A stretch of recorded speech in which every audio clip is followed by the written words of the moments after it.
Hello and welcome to Joy News at 6. The news is live on Joy 99.7 FM and Hits 103.9 FM in Accra. In Kumasi, we're on Love 99.5 FM and over 30 affiliates across Ghana's 16 regions. Get radio, TV and online content on the myjoyonline.com interactive app for Android and iOS devices. Coming up, the business community and traders unhappy with Finance Minister's silence on scrapping of redundant taxes in 2024 fiscal budget as they vow to pass on cost to consumers. Whatever the cost, we will pass it on to the final consumer. Prices will not drop because the budget has not indicated anything that is going to release the increment in the high prices. In business, finance expert decision to spend more than projected revenue in 2024 budget must be properly examined not to put pressure on key macroeconomic indicators. We'll hear from Professor Williams Pipra on the Joy Business Report. And also NPP trusting Ashanti region to restore its dominance in parliament as party clears 8 aspirants in orphan constituencies. We believe that these are honorable people, these are people of integrity, and they have vowed to support wholeheartedly whoever emerges the winners. And later in showbiz, Ghanaian songstress Efia has rated King of Rap Sarkodie as one of the best collaborations she's had out of the 120 artists she's worked with in the industry. Hottest collabo will definitely be any song that I do with Sarkodie. I am Amiesi Nyamiche Thompson. We have details shortly.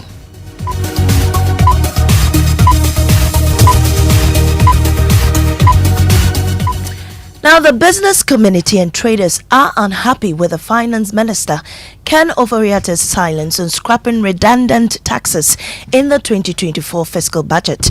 The traders earlier expressed concern about the impact of the COVID-19 health recovery and special import levies on the cost of doing business, asking for it to be removed. But it was absent among the raft of tax reliefs announced by the Finance Minister. We'll hear from the key business interests shortly, but here's a wrap of what transpired on the floor of Parliament yesterday. So that is how both sides of the House jeered and cheered when Finance Minister Ken Ofori-Atta concluded the 2024 budget. The minority clearly not enthused with the measures outlined by government to deal with the economic slump, whilst the majority believe this is the stage, this is where things begin to turn around. The Finance Minister says Ghana's economy will now be valued at $1 trillion from the $219.5 billion they recorded in 2017. The 2024 budget is even more significant because we cross, Mr. Speaker, the 1 trillion gross domestic product mark for the first time in our economic history. But one thing that stood out also is that the Finance Minister Ken Ofori-Atta told Parliament that this government has created 2.3 million jobs. Invested 541 million in 169 IDF, 1D, 1F enterprises to scale up value addition and provided 140,000 additional jobs. And we have created, Mr. Speaker, over 2.3 million jobs in the private sector and public sector. But in terms of the numbers in this budget, one of the key things is that government expects to raise 176.4 billion Ghana cedis in revenue in 2024, and it is projecting that it will spend 226.7 billion. That is about 50 billion in terms of the deficit, but government will be seeking to claw some back in terms of the revenue mobilization. The La General Hospital also came up. Mr. Speaker, total revenue and grant is projected at 176.4 billion Ghana cedis, 16.8% of GDP. Now, Gute President Dr. Joseph Obing said they would be compelled to pass on the cost of the taxes to consumers.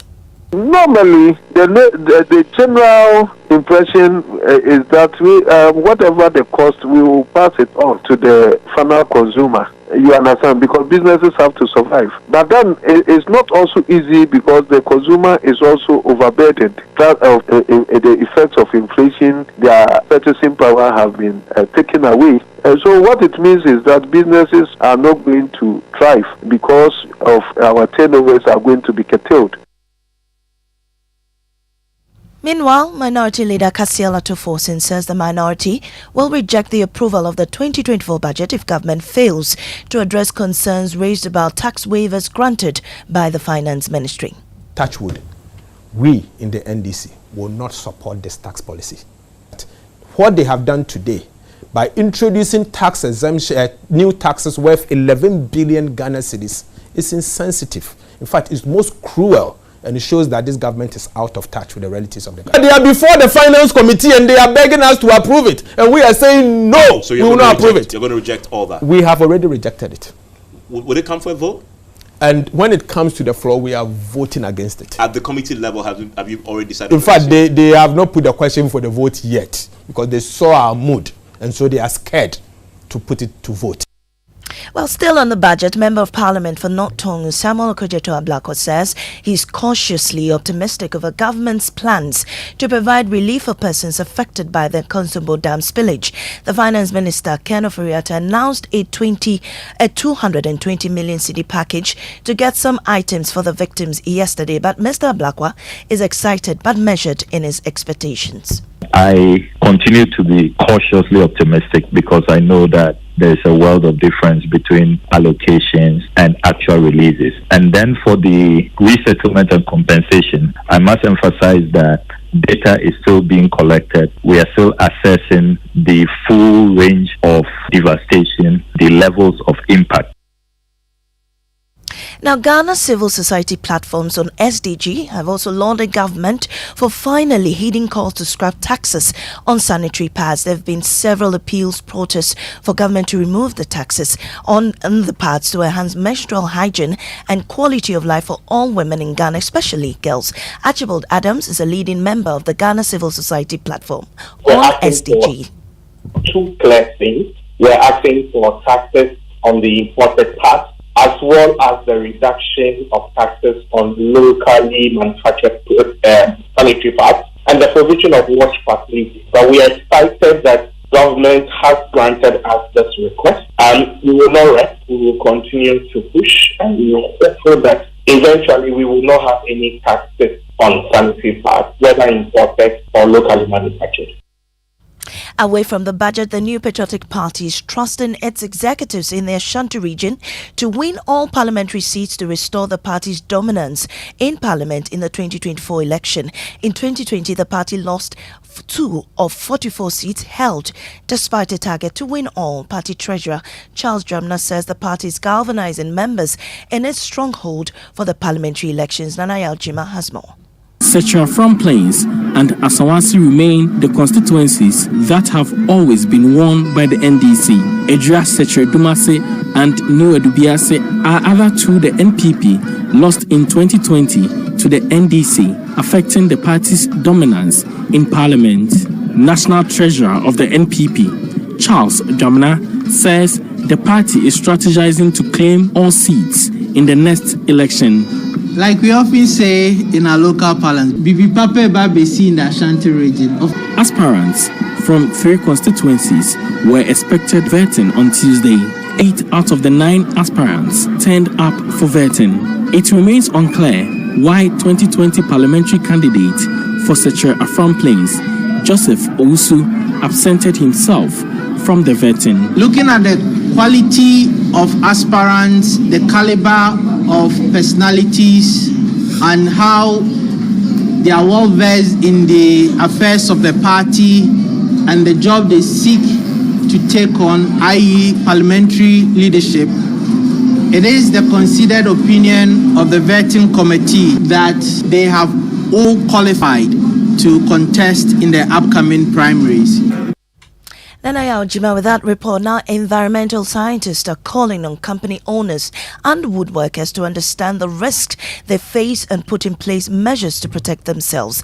They say protective equipment and workplace safety and training are crucial to prevent a growing problem of acute and chronic lung diseases in woodworkers. Mona Lisa Frimpong has more.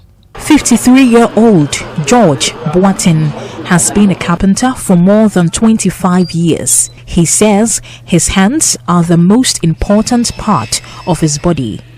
They are his tool to get the job done every day, and he is extremely careful to protect them. But hands aren't the only part of his body at risk as a carpenter. Exposure to dust and chemicals in the course of everyday work can damage an even more critical part of a carpenter's body, the respiratory organs. That's according to the head of the respiratory unit at the Komfo-Anokye Teaching Hospital, Dr. Divine Amenuke. The fine sawdust have got different sizes in terms of the type of food that is used, whether it's hard or soft.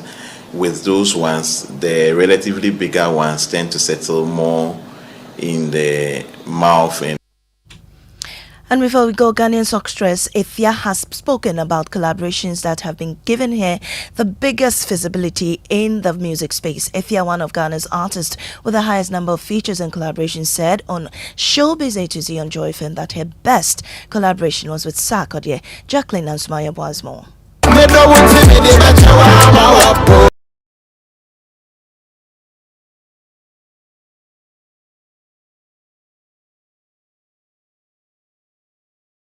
That always brought magic anytime they collaborated. Efya, one of Ghanaian artists with the highest number of features and collaborations, said on Showbiz A to Z on Joy FM that her best collaborations are songs she did with Sarkodie. That would be, I work with almost 120 artists, so I'm thinking, how does collabo would definitely be any song that I do with Sarkodie. Yeah. Fuego. Whoa. Instant fuego.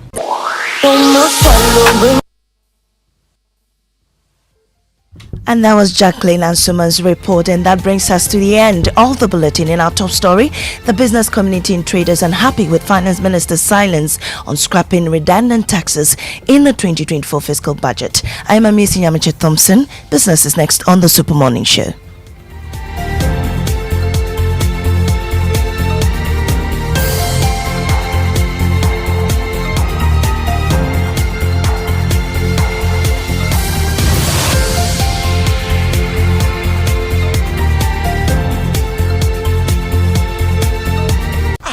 See that? And it's rickety car. Hey, Papa! Papa! Bobo, so how your engine now? It is half man, half amazing. Thanks to Quartz and you can feel better energy. Can't touch this. Actually, guys, so Sancho's engine just died like that? Yes, so somebody managed to convince him that there is a better engine oil than Quartz, and he switched. Sancho Panzapa. Now, which engine oil can be better than Quartz? No other, my guy. Quartz with its age-resistant technology, it keeps your engine younger for longer.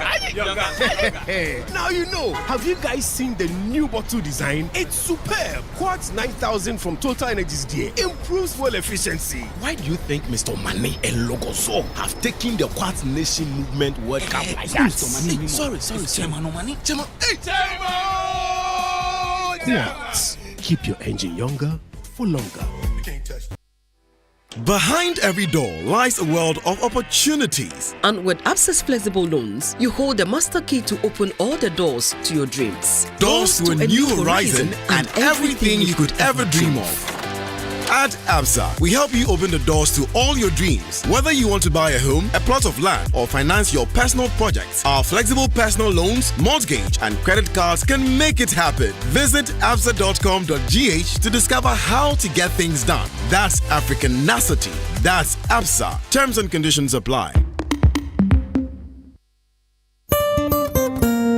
No matter your water needs, Sintex has it all. Sintex tank was first to introduce double layer tank, and now you can have as many layers as you want. Sintex tank was first to introduce white inner layer tanks in Ghana, and now introduces the customer specs order, which will let you order any color and size you want. Sintex tanks gives you the biggest warranty of 7 years, which no other tank gives you. So whatever your water consumption, size of project, or demand, choose Sintex tank. Sintex tank, stress-free. Sintex tank, reliable. Sintex tank, maximum guarantee. Call 0244 335 168, Kumasi 0505 555 666, or visit sintexgh.com. Sintex tank, a strong, a tough. Hi, My name is Yao Ichampoeje, Marketing and Communications Manager for Apollonia City. Apollonia City, in collaboration with Sunny FM, is organizing a special open day on Saturday, the 18th of November 2023. And I would like to invite you to join the staff and other listeners of Sunny FM to come explore the futuristic city that is Apollonia City. In today's tricky market, there are very few avenues to invest that make sense. That's why many have seen the light and are moving towards real estate. Come join us explore the future together. We'll be discussing interesting topics like building in a gated community, property rights according to Ghana's legal system, and so much more. The date is Saturday, 18th November at 10 a.m. Buses will leave their Accra Mall at 9 a.m. For enquiries, call Apollonia City on 0275 577 577.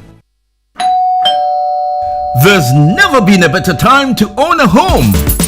Republic Bank slashes interest rates on all its CD mortgage products.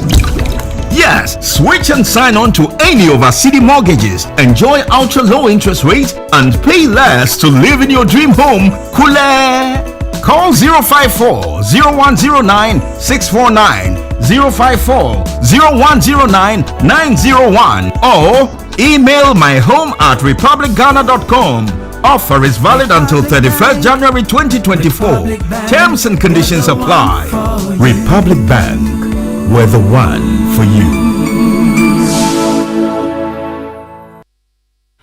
Right, welcome back, and thank you very much for staying with us here on the Super Morning Show on Joy 99.7 FM and the 6 a.m. news brought to us by Total Energies. Total, we go the extra mile for you, and Absa Mortgage. Coming up is the Joy Business Report brought to us by Africa World Airlines, touching Africa, touching the world, and Glyco Life Travel Insurance. Glyco, we cushion you for life. But before the Joy Business Report, happy birthday to you. Happy birthday to you. Happy birthday, ancestor. How old are you? And where is the party? Where is the party? Where is the you know the party will happen. Please. You're looking at your budget. Well, you see, talking about budget, it's important we look at the budget, because you see, everything you do now, you must consider the budget. Now, considering that I know you have the means before you start with the budget. The finance minister came to Parliament yesterday. And Darrell, it's important to ask yourself the very simple question. What's in the budget for us?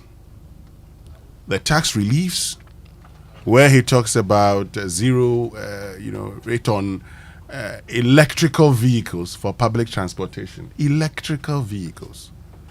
Darrell, how many of us import electrical vehicles into the country for those purposes? Mm-hmm. Oh, you tell me. And so the tax reliefs that were announced, how is that going to impact Ghanaian businesses and by extension the citizens of this country? Well, from what I'm hearing from the business community, most of them are disappointed because, like as you point out, some of these reliefs, they're not going to enjoy. It's just a few people enjoying. So, I mean, if they were looking for something substantial in terms of tax reliefs, they didn't find it in the 2024 budget. Exactly. And so, look, this morning, that's a conversation we're going to have. We're just going to break it down. We want to understand the impact. Well, I see plans of, helping farmers when it comes to the production of broilers so we can reduce meat production. But I have said this thing, and something I'm still advocating. The fact that going forward, if we think about import substitution, the taxes that we get from certain products, those taxes, the duties that we get, those monies should be channeled into import substitution. Don't just take the money in full and say, I'm going to put it in a consolidated fund and end of story. So when it comes to broiler, chicken, frozen chicken and everything, the imported ones, when you import them into the country, the duty that you charge, part of it, a percentage of it should go into supporting local poultry farmers. Yeah, and they're struggling. They're really, really struggling. That's how you go about it. Yeah. That's how you go about it. And so, I mean, once you indicate, and once you want to be self-sufficient, you look at it that way. Don't just wholesale. Anyway, this morning you'll be hearing more from the businesses. You'll be hearing more from the experts on and the we'll impact. be hearing more about when the party is going to take place. For instance, this morning. Oh, the party! I don't like crowd. It reminds me of my friend who said he was going to do in his own words, mammoth outdooring. when the time was due, he said, "Unia, you're not supposed to mammoth outdooring."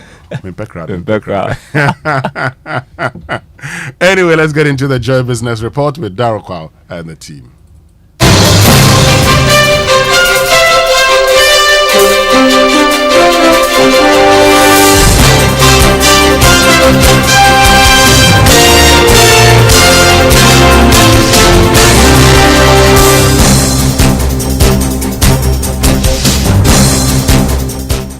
Hello, welcome to the Joy Business Report. Coming up this morning, finance expert cautions decision to spend more than projected revenue in 2024 budget must be properly examined, not to put pressure on key macroeconomic indicators. We hear from Professor Williams Wipro of the Andrews University. Also coming up, government insists the 2024 budget will help sustain current economic recovery and aid private sector growth. Plus, National Petroleum Authority assures all petroleum products sold in the country meet international standards following complaints about substandard products on the market. Details coming up.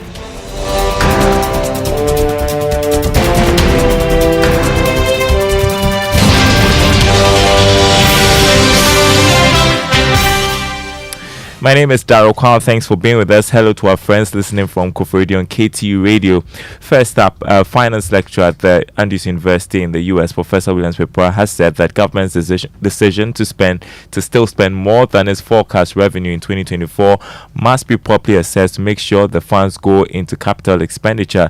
He is of the view that spending on recurring expenditure could derail gains made in some macroeconomic indicators such as inflation and exchange rate. Speaking to Joy Business, Professor Wipro also warned that the decision to also borrow from the treasury market to finance government projects in 2024 may not help in bringing down interest rates. Yeah, that's all. So I'm sure because of the coming year elections, government may want to keep that trajectory of spending and to I don't know, on capital projects. To me, that is the one which is catching my attention, and I may understand why, because there are some projects that must be completed. Agenda 111, which probably government has failed. It was not even mentioned in the budget at all. Maybe we need to see the details to find out whether what figures is the government putting in terms of monetary values for Agenda 111, so that we'll be able to justify the 28.7 billion. I mean, that is very, very important. I mean, so the implication is that the government is going to borrow more. And he mentioned that they are only going to borrow using short-term instrument, treasury markets.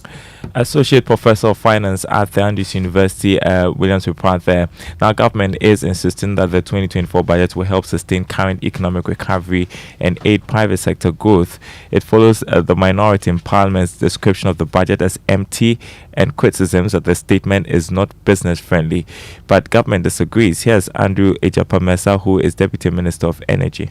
I'm refreshed because clearly the pathways to restoring our economy is clear. We've laid a solid foundation as a result of the IMF program. We definitely are not out of the woods yet, but if you look at primary balance, you look at debt to GDP ratio, you look at expenditure, you look at revenue performance, all the indicators are looking in the right direction. Consistent with what we did prior to the COVID-19 pandemic, which was a key determinant in our economic fortunes post that period. I'm particularly excited that the finance minister has laid a clear path for growth in the 2024 budget. We'll look to support him to implement it successfully so that the good people of this country who have absolute faith in our ability where to transform their lot will give us the mandate to continue to improve the fortunes of this country for the benefit of all of us. Andrew Ejapamesa, the Deputy Minister of Energy. The Ghana Union of Traders Association has expressed disappointment over the failure of the 2024 budget to meet their demands. And the union says it was expecting taxes such as the COVID-19 levy and the import duty tax to be abolished. Here's President Joseph Obeng. Our main demands as traders were not met. As you know that we were so clear with our demands from the trading community. We're demanding that COVID levy should be removed. We're demanding that the special import levy also be removed. And then we're demanding also that the VAT as it is now should be restructured to ensure conducive operation by the business community. And all these were not met. And the fact that we have been complaining about high cost of doing business, our inability to clear our goods from the port, our inability to even comply with the VAT and all that were not met. The same old problem persists, and that we have to find a way to contend with. President of GUTA, Dr. Joseph Obeng, there, meanwhile, Associate Director of Tax at Finance and Auditing firm KPMG, Gordon Dade, has commended government for announcing some 8 tax reliefs to aid the operations of the private sector. So broadly, I see the tax reliefs in 3 categories. One that is going to boost production from the side of the reliefs for businesses. Ones that are going to look at the sustainability issues that we are experiencing. You know, globally, there's a lot of talk about sustainability and ESG. And if you look at some of the reliefs that we are going to have for the motor vehicle industry, for example, they talk about reliefs for SKD and then the CKD, where the semi-knockdown vehicles, once you import them, there's that relief or exemption on the import duties. And I think that is very important because we need to look at how we can operate sustainably as a country, how to move away from all the carbon emissions and things that we are seeing. So those are very good policies. Gordon Dade is Associate Director of Tax at KPMG. Away from the budget, the National Petroleum Authority has assured that all petroleum products sold in the country meet the necessary safety and international standards. It follows complaints from some consumers about reduced performance of their vehicles as a result of fuel purchase from some retail stations. The development forced the authority to undertake some investigation, but in a statement, the industry regulator maintained that issues about vehicle performance cannot be linked to substandard petroleum products sold in the country. Now, the Italian ambassador to Ghana, Daniela Dolandi, has said that many investors from her country are exploring opportunities in Ghana's agro-processing sector. She disclosed that Italy has developed advanced technology in agribusiness that could help Ghana add value to its exports. She spoke to Joy Business at the 8th edition of the Italian Taste, a program designed to showcase goods produced by Italians across the world. The volume of bilateral trade in 2022 was over 800 million euros, which is quite a lot. We are trying to promote partnerships between Ghanaian companies and their Italian counterparts because the private sector is extremely important, and we have a special focus on the agro-business sector. Because in Ghana you have a lot of raw materials, natural resources, and I think that Ghana could benefit from Italians' technology and expertise and machinery to transform the raw materials and create added value here. Italian ambassador to Ghana, Italy's ambassador to Ghana rather, Daniela Dolandi there. Now, the Ghana National Chamber of Commerce and Industry says it's in talks with the Ghana Exim Bank to provide cheaper source of funding for Ghanaian women SMEs who ply their trade in exports. Speaking to Joy Business at the GIZ-GNCCI National Women Conference on AFTA, President of the Chamber, Dr. Clement Osei-Amoako, said there must be deliberate effort to support women SMEs in that regard. We are going to work with the government, we are going to work with other bodies together with the Exim Bank and sit down with Ministry of Trade and other people to make sure that our women, and for that matter the entire people who want to export in Africa, have a reasonable and a very reduced interest rate to be able to patronize. I always say that if a country, if that's the way to go, you can come with a policy that banks, if you're able to give somebody who is exporting within the continent, we will give you some tax exemptions. That's another way to motivate them to do that. And so there should be a trade-off, and I expect government to intervene and come in with some other policies that will allow other banks to take those initiatives. And mind you, by so doing too, they also can end up getting the exporters within their fold, which will help them to make very good, reasonable bottom line. You heard President of the Ghana National Chamber of Commerce and Industry, Dr. Clement Osei-Amoako.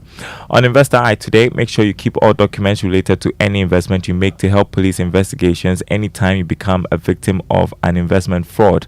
Let's listen to the head of Technical, ICT and Digital Forensic at the Economic and Organized Crime Office, Aman Kwata.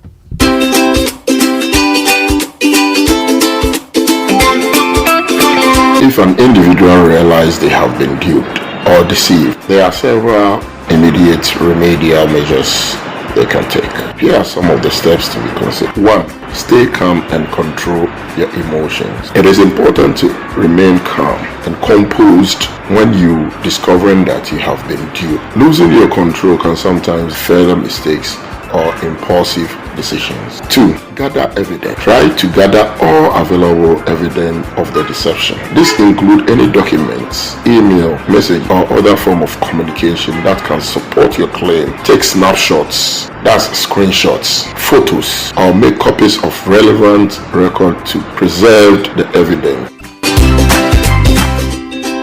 Well, that's the Joy Business Report this morning. As we head out, let's check the markets for you. Beginning with the commodity market, crude oil dropped to $80 a barrel. Gold went up by more than $2 to open trading at $1,962 an ounce. Cocoa increased by $8, selling this morning at $3,992 a ton. On the currency market, the cedi the dollar going for 12 cedis 15 pesos, the pound going for 14 cedis 83 pesos, and the euro going for 12 cedis 88 pesos. More news on our website, myjoyonline.com/business. My name is Daryl Kwao. Thanks for doing the listening. Handing you back to the birthday boy, Winstonia, aka Ancestor, who's holding a party today. He doesn't want a crowd, but it's fine. We are going to celebrate him anyway. As for the celebrations, it will happen. I am not sure the party would happen today, but it will happen. Oh, you promised us a party today. Yes, I promised you a party at the time. Not knowing that I was supposed to be on a trip today in the interest of the company. We can do the party alongside that trip. No, you cannot do the party alongside. We can do a short. You are not leaving till after the Super Morning show, so there's still time to do do the party. Do party in the course of the Super Morning. We've always done it. Go for breaks. So when I go for the break, then I bring all of you here. Of course, but of course. For our listeners, then we'll be doing the party. No. So I mean, let's relax. We take a music break. Somewhere. I think he changed his mind after the budget was presented yesterday. Yeah, that's also a factor, because after the presentation of the budget, we didn't feel that anything. I mean, it was just the same. This one is like a danko dada do. You go around in circles, that kind of thing. Thank you. Time now for our inspirational song for today, brought to us by Duraplast Ghana Limited, producers of quality PVC and HDPE pipes, and Water Tank, the only water storage tank with a level indicator. Where Duraplast goes, water flows. And time now for our inspirational song. Lord, let your will be done on earth as it is in heaven.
Inspirational song. Good morning, Raymond Aqua.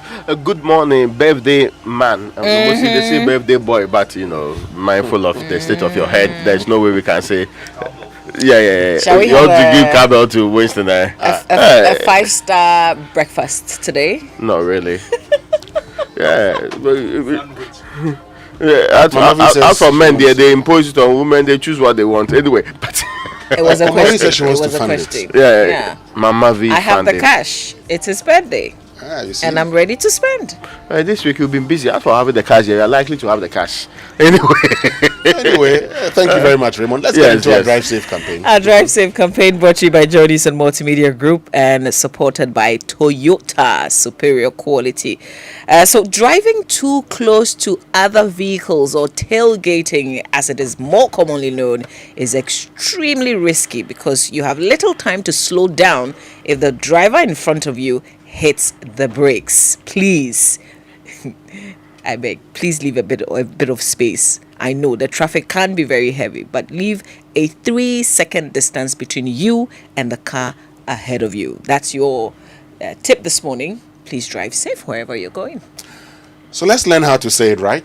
Brought to us by Kingdom Books at Kingdom. Quality and affordability are their hallmarks, and Societe Generale Bank Ghana. The future is you. Something must be done. You say either, I say either. So today's word, it's a very simple one, and we've actually done it before, but people still don't say it right. S-A-Y-S. Says, and not says. Yes, I know that the verb in the first and second singular is say, but when it comes to the third person singular, it changes to says. So if you want to say it right, then it's says and not says.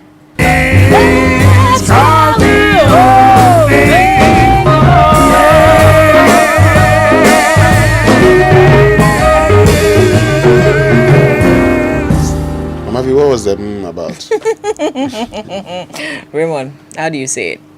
Says. You better. Let's get into the newspaper review brought to us by Syntex Tank. You're strong, you're tough. And My Way, Simple Life Insurance by My Life at MTN Momo. Dial *165# on MTN to join My Way today.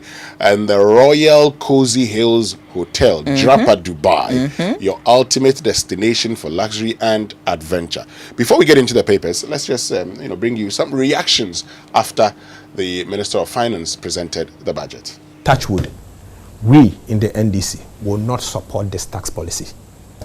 What they have done today by introducing tax exemption, new taxes worth 11 billion Ghana cedis is insensitive. In fact, it's most cruel, and it shows that this government is out of touch with the realities of the country. They are before the Finance Committee and they are begging us to approve it, and we are saying no, so we will not approve it. You're going to reject all that? We have already rejected it. Would it come for a vote? And when it comes to the floor, we are voting against it. At the committee level, have you already decided? In fact, they have not put the question for the vote yet because they saw our mood, and so they are scared to put it to vote. We're asking for two clear things. We're asking for taxes on the imported part, as well as the reduction of taxes on locally manufactured sanitary pads, and the provision of wash facilities. But we are excited that government has granted us this request, and we will not rest. We will continue to push, and we will hope that eventually we will not have any taxes on sanitary pads, whether imported or locally manufactured.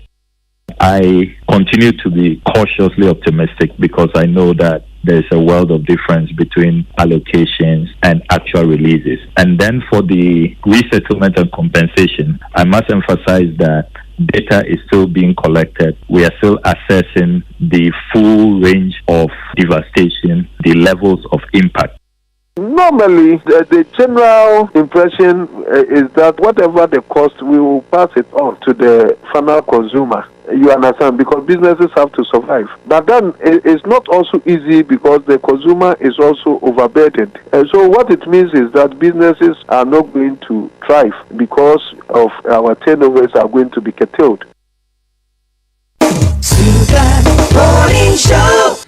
And so those are some reactions. But, Joseph Obeng, who is president of the Ghana Union of Traders Association, ending on the fact that whatever happens, they will pass it on. Yes. Because businesses must survive. Yes, and that's, of course, even there's a limit to which you can pass it on anyway, Exactly. because the consumer should be able to pay too. If all of these pressures continue to pile on the consumer and they cannot pay, you cannot force them to actually consume some of the products. Yeah. People will scale back on certain things if it's luxurious, but rarely on other things, they will determine how they're going to get it. It's just like, for example, if you cannot buy your drugs for the entire month and decide to buy that, I'll do for 2 weeks. Hopefully, in the next 2 weeks, I'll get money to buy the rest of it. I hope you get the point. Yeah. That's how people react to some of these high prices that we have on the market. But there were interesting parts. These tax ones, the extension of zero rate of VAT on locally manufactured African prints for 2 more years. I mean, that's okay. That's okay. That's good. Yes. Waive import duties on import of electric vehicles for public transportation for 8 years. Electric vehicle. And is there for public transportation? transportation. That's also interesting part, right? But electric vehicles. How many? I asked. How many? I know we're trying to go green. It's actually good. Yes, I agree. But how many? How many of us actually? Want to I don't know reduce- anyone in this building I have who uses plans. an electric. I You have plans. I have plans of buying a Tesla electric vehicle. So this is an incentive for those involved in public transportation to use electric. Yeah. to actually purchase these vehicles. Yes. But are we prepared for electric vehicles? No, do you know what? I remember in May, somewhere in Idaho, the research lab was actually saying if the entire United States of America even went 30% electric vehicles, their national grid will not be able to contain it. But this is a country that's a lot of store, that's a lot of energy available and a lot of research on it too. Extend to the Republic of Ghana, where small one box supply point problem. They say we are taking out 200 megawatts, 300 megawatts. They'll do unofficial doom so, and they call it other terms. So The philosophy around having to go green and improving climate relations and also reducing your carbon footprint is genuine, it's proper, and it's decent. Yeah. It is the way to go. But the expectations of these people in the Republic of Ghana were that you would have driven all your incentives in the way of tax towards the removal of, for example, the COVID levy. 2, this growth and sustainability something Pollution, levy. Yes, yeah, the that's pollution, all of those levies that are compounding our problem as people, that are making it very difficult for us to survive, and yet we don't even think that they play any important role in society. I hope you get my point. Yes. Not to spend quality time. 3 or 4 points. Mention electric vehicles, which is not going to happen in the next 2, 3, 4, 5, or except government has the plan somewhere that is hoping to bring in this year. People are looking for things that would happen in the next few months that would reduce their suffering. And there's something that John Awuni said. He said he was listening keenly. He was not sure how the guy who's going to buy Kenke 5 cedi today will feel by January when the price likely go up. And let's be clear, not long ago, and it's 2 or 3 years ago, this Kenke was 1 cedi. Let's not get it wrong. Within a short period, it's jumped from 1 cedi to 5 cedi. And you know I need to come and complain here that I don't understand how it went to 3 cedi, and I suspect it's the area. But now people generally agree 3 or 4. They tell you 4 cedi, but look at the 4 cedi ball. Oh no, but you see, Raymond, and you know that nobody can consume that. And I told you the last time right here in this studio that I was seated with a woman who sells fufu. She owns a bar. Yeah. A very good friend of mine, and she was asking me, what do I do? After all the calculations, I advised her that you know what you have to do. Now, if you increase the thing too much, people will not buy. So reduce the size. Yeah. That's what I told her. And that's what they're doing. Yeah, because if you increase it, people will not buy. Because and this is the point. I mean, for the people who sell, the Kenke seller, I feel realize that these days some of the Kenke sellers are beginning to sell the pepper. Yeah. Some are selling pepper. First, in fact, if you don't buy fish, you don't get pepper in most of the places. Those days you could actually, and this is the point. If you buy Kenke or if you go and buy fufu, the soup is free. Yeah. The soup also costs. Yeah. So how do you expect to go about it? And that's the problem. Look, so while we're talking about all of these things, for the ordinary man, he was expecting certain reliefs. Because I, the trader, I also would need to buy other things. My source of income is the things that I sell. Yeah. So at the end of it all, because of the depreciation of the Ghana cedi, the exchange rate issues are huge. That's true. It affects practically everything. So everything I need, and what do we produce in this country? The Ghana the government statistician has been sending signals consistently of the things that are driving inflation. Even when Niger, when borders were blocked, we were struggling to get onions in this country. Yeah. But here's what I'm excited about in terms of what is in it for us. The red tax, the 15% VAT on sanitary towels. That is certainly good news for me. I just hope that the local companies can produce to serve all of us so that we don't even have to import in the first place. Yeah, I mean, that's good. But you ask yourself also the simple question, how many of these sanitary towels or pads are produced locally? I haven't paid attention. One of the things I'm going to do, the budget has just been presented. It's confusing, I'll pay Winston. attention because I have seen some that you say manufactured for. So But it wasn't produced manufactured elsewhere. It was produced for companies in Ghana. So it's produced outside the country, brought into the country. How are you going to treat that? That's a debate we'll have. There are also some few ones that sound like a tax increase of a sort, like the review and expand environmental excise duty to cover plastic packaging, industrial vehicle emissions. That is in there. Review stamp duty rates and fees to align with current economic realities. Whenever we say that, it means that because the economic realities are high prices. Actually, I admit they're going to increase it. Yes, yes. Adjustment upwards. And expand ad valorem tax bands, increasing specific rates, and adjust personal income tax free threshold for new minimum wage. So all of this put together, we would have to see which plans ordinarily in the various sectors would bring immediate or short-term relief to the people. I think that's the conversation I'll be having for God knows how long. But those are related to more, as you mentioned, exchange rate and inflation. Our project is to do inflation by 15 by next year, 15%. It may be reasonable. Currently, our inflation rate appears a bit too high, even though it's been coming down. In the UK just yesterday, they were happy that their inflation, no, they were not happy. They're actually worried that their inflation is still around 5%. 5%. Compared to what is happening in the 30s in the Republic of Ghana. See, we laugh at them. Yeah. So how do you even expect planning on these ones? And again, the minister was talking about things that suggest that we are turning around. I was listing some of the good things in the economy. Let's come back to these later. Let's just run through the headlines. Oh, wonderful. So that I forgot that it is the beginning. Yes, now, get time and talk about 2024 tax cuts outlined to spur growth. We've just been talking about that. And government allocates 220 million for dam spillage victims. That's a good one. Yes. That's positive reaction. Yes. And budget statement is empty. This is the minority speaking there. Those are the stories on the front page of the Daily Graphic. Ghanaian Times newspaper, the budget obviously featuring government to spend 226.7 billion next year to maintain macroeconomic stability and create jobs. Chief Dr. Zakaria elected steering committee chair of AUC's Interfaith Dialogue Forum 2023, and communities affected by Akosombo Dam spillage to benefit from 220 million Ghana cedis government relief support.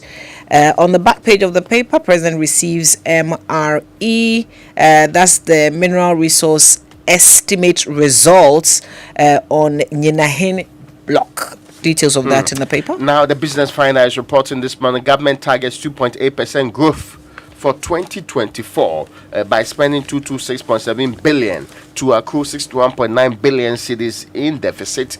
61.9 billion in deficit. Now, government invested 32.7 billion to keep the lights on. This is a question I was asked by Ben Boachi yesterday. How much are we investing to keep the lights on? Government says it's 32.7 billion cedis.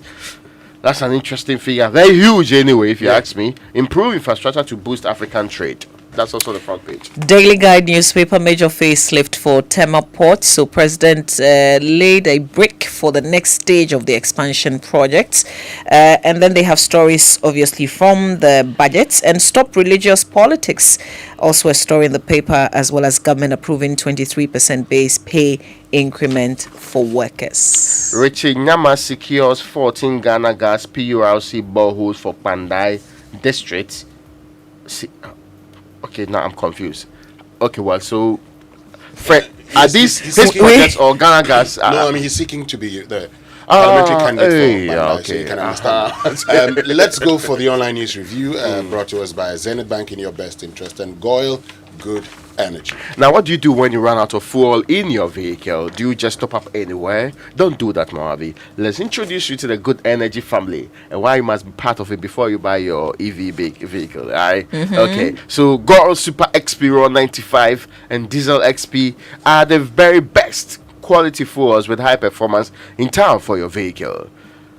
Goyle Super XP Raw 95 is a high grade fuel sold at the same price as normal fuel. Goyle Diesel XP is also low in sulfur, making it an eco-friendly option for your vehicle. With over 440 stations across the nation, join the family that rewards you with quality for an energized driving experience. Goyle Good Energy, Goyle Genariedium. And I have a Christmas package for you. I've been to Jirapa and I'm recommending this. Escape to Royal Cozy Hills Hotel. Those who have been there refer to the place as Jirapa, Dubai. So this Christmas, you've seen the rest. Now it's time to see the best. Take a break from work this Christmas and, just take a journey to the south. The Royal Cozy Hills Hotel, Jirapa, Dubai is the place to relax, rewind, and re-energize this Christmas holiday. So this is what awaits you. Unforgettable safari experience, amazing array of wildlife, including lions, hippopotamus, zebras, ostriches, and they are so cute. They are all well secured. By the way, they have water sports, jet skiing, boats or canoe rides, various family games to keep you and your families excited every day, and great tourist attractions in the Upper West region, including the Mushroom Rock, the Slave Caves, and plenty more that you can experience. So Royal Cozy Hill Safari Resort, the ultimate destination for luxury and adventure. Please call these numbers 050-169-4280 or 024-8844-463. Call these numbers for reservations and further inquiries. On NigeriaOnline.com this morning, the 2024 budget is not inspiring us according to the Ghana Chamber of Commerce and Industry. Let's go for the BBC News now, brought to us by Fidelity Bank. Believe with us, and Old Mutual, 10 years of greatness in Ghana, here for a lifetime.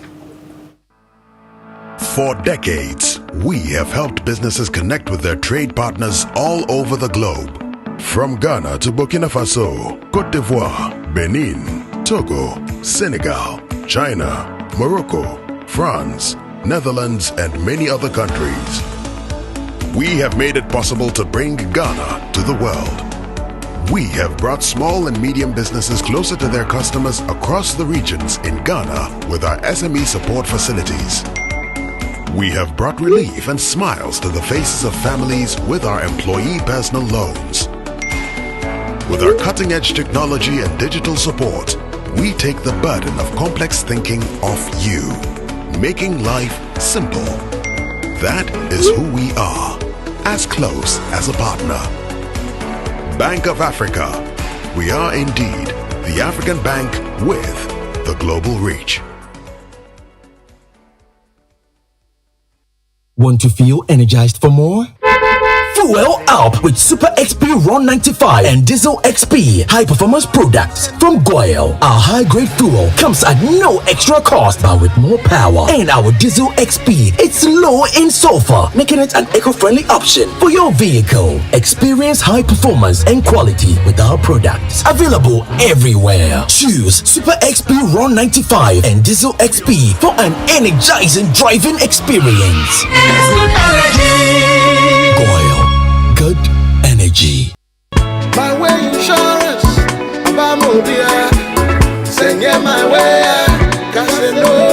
Hi, my name name is Nanama McBrown, and I want to encourage you to dial *165# on MTN to join the My Way family. My Way provides you and a selected family member a cover against death. As a policyholder, you will also have a cover against total permanent disability and hospitalization should you be hospitalized for more than 2 nights. Dial *165# and join the family. Sanya My Way. Kasa no way. My Way is a product of My Life and MTN Momo. Terms and conditions apply.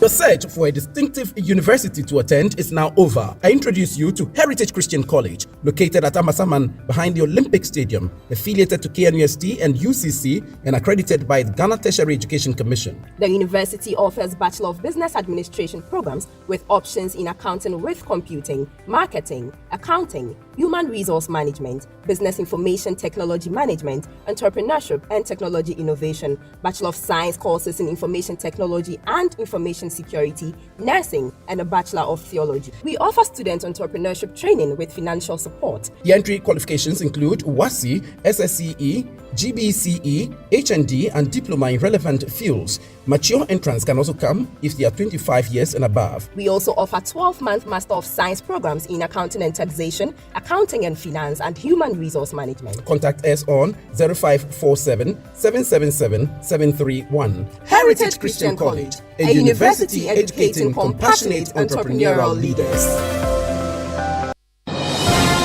This is a special security announcement. Trellador, Africa's strongest burglar proofing, announces big discounts on all sliding security barriers, roller shutters, and clear guards to protect homes and offices from criminals. Trellador is fighting rising prices by offering big savings and lower prices.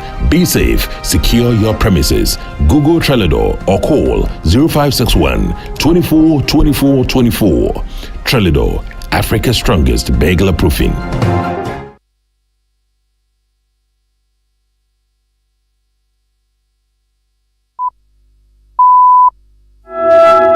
Hello and welcome to Newsday on the BBC World Service with James Copnell and Victoria Uwonhunda. Thank you for joining us. Today we'll hear from a relative of one of the hostages held by Hamas as efforts grow to secure the release of the more than 200 people held by the group. Israel's military moves deeper into Gaza to hunt down Hamas and search for their secret tunnels. But what exactly do we know about those tunnels? A Supreme Court ruling has determined that Rwanda isn't a safe country for Britain to send asylum seekers to. We'll get a response from an official in the Rwandan Justice Department. Voters in Madagascar got to the polls in presidential elections, but they've been boycotted by the opposition. Medical regulators here in the UK approved gene therapy that could cure certain blood disorders. We also have business and sport bulletins, but first the latest world news.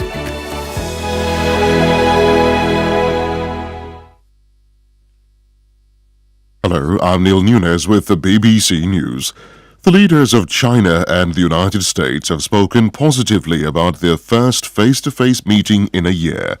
Joe Biden described the 4 hours of talks in San Francisco as their most productive and constructive yet. Xi Jinping said Beijing was ready to be a friend and partner to Washington. Sarah Smith reports from Washington. There were never going to be any major breakthroughs in this meeting, after which President Biden was able to announce a modest agreement on re-establishing direct military contact between China and the US, potentially vital for preventing minor incidents spiralling into major crises. And he said China had agreed to restrict the export of chemicals used to make the opioid fentanyl. The main purpose of the event was to lower tensions between the two nations by maintaining dialogue. The U.S. Senate has approved a temporary spending bill ending the threat of a government shutdown. The measure received overwhelming support at a late-night vote in Washington. It guarantees funding for public services until mid-January, while a longer-term package is negotiated. The most senior Democrat in the Senate, Chuck Schumer, described the stopgap bill as far from perfect, but said it avoided cruel spending cuts. This year, I am happy to announce there will be no government shutdown. As of Friday night, the government is staying open. And because of bipartisan cooperation, we're keeping the government open without any poison pills or harmful cuts to vital programs. A great outcome for the American people. I hope we see more bipartisanship down the line. The United Nations chief Antonio Guterres has urged all sides in the deepening conflict across Myanmar to protect non-combatants and allow aid deliveries. The fighting has forced 2 million people from their homes, as Jonathan Head reports. Volunteer People's Defence Forces, together with established ethnic armed groups, have attacked dozens of police and military posts right across the country. So far, the military has been unable to mount an effective response on the ground, but it is making extensive use of aircraft to bomb the insurgents. The UN Secretary-General has appealed to all sides to protect the civilian population. But his remarks will have little traction in a civil war where the military has shown no concern over civilian deaths and where for the first time opposition forces sense they have a chance to overthrow the regime which was installed by a coup nearly 3 years ago. Israel and the Palestinians have both criticized a UN Security Council resolution which demands urgent humanitarian pauses in the fighting in Gaza. The Palestinian envoy said there should have been not just a pause but a ceasefire long ago. Israel's ambassador condemned it as meaningless. World News from the BBC. The world's first gene therapy that aims to cure 2 blood disorders has been approved by medical regulators in Britain. The treatment for sickle cell disease and beta thalassemia is the first to be licensed using a gene editing tool known as CRISPR. The illnesses are caused by errors in the gene for hemoglobin. Here's Fergus Walsh.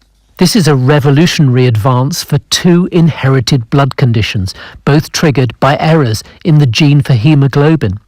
The treatment involves removing stem cells from a patient's bone marrow. In a laboratory, a gene-editing tool known as CRISPR uses molecular scissors to make precise cuts in the DNA of cells, thus disabling the faulty gene. The modified cells are infused back, allowing the body to start producing functioning hemoglobin. A BBC investigation has found the UK's second most senior general received written evidence alleging that war crimes were taking place in Afghanistan but failed to inform the military police. Gwyn Jenkins was told in 2011 that members of the Special Forces had summarily killed handcuffed detainees. At the time, he wrote that thorough investigations was needed. Instead of reporting the evidence, General Jenkins locked it in a safe. The mother of a 6-year-old boy in the U.S. state of Virginia who shot and wounded his teacher has been jailed. Deja Taylor was sentenced to 21 months in prison after pleading guilty to using cannabis while owning a firearm. She admitted to lying about her drug use on a form required to buy the weapon. And scientists say part of southwestern Iceland could face decades of increased volcanic instability. Earthquakes and fears of an impending eruption have led to the evacuation of the town of Grindavik. BBC News. Big surprises at Batmax. It's the big sale. And for the first time, big discounts on all product families till the end of the year. Big deals on tiles, lights, sanitary ware, and many more. It's the biggest sale of the year. Yes, you heard right. Big discounts up to 70% off. Visit our showroom at the North Industrial Area next to the Winners Chapel, Ghana. Don't miss out. Batmax, welcome home.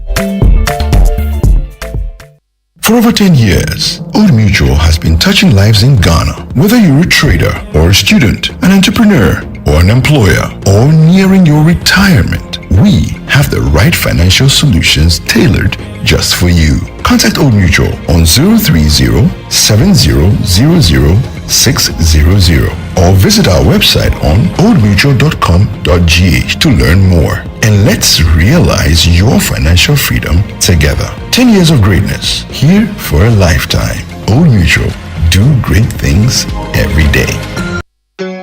Mami loan no, NIB loan no. When you need a personal loan, you need a bank that you can trust. A bank with the best possible rate and the process easy and stress-free. That's National Investment Bank, NIB. You know what I mean? NIB, NIB. We help with your financial needs. NIB, NIB, we have variety of personal loans. NIB. Visit the nearest NIB branch for your personal loans today. You can call 0302 428 500 or call toll free on 0800 007 777. Your CIMG award-winning bank with over 60 years of banking is here to empower your dreams every step of the way. NIB, we have variety of personal loans. NIB, your business is our business. Terms and conditions apply. NIB. Coffee in your cup and joy on the set. The Super Morning Show is always the best on Joy 99.7 FM. Mr.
The ancestors time and so on.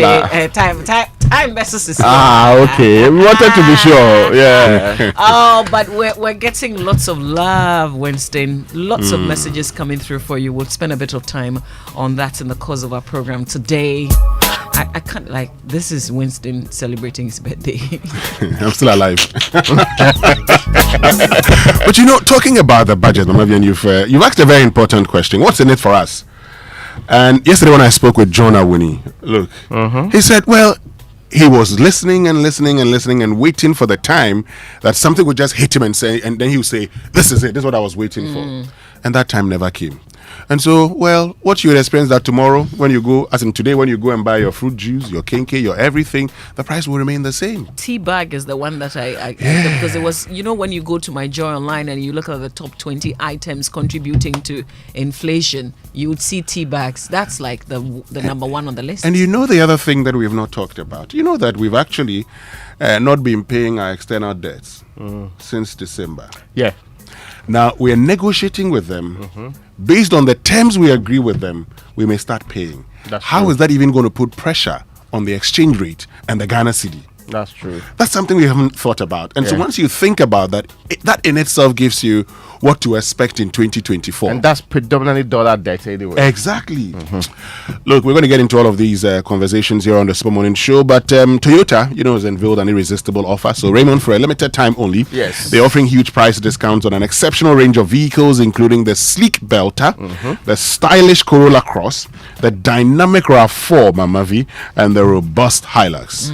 And that's not all. When you make that decision to acquire any of these incredible vehicles, Toyota Ghana will reward you with an entire year of complimentary servicing.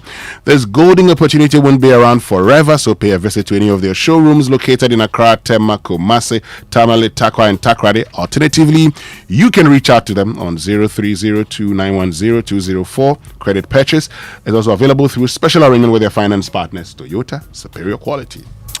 Now, Republic Bank, your master of mortgages, has gone even lower, offering you ultra low interest rates on all of its CD mortgage products.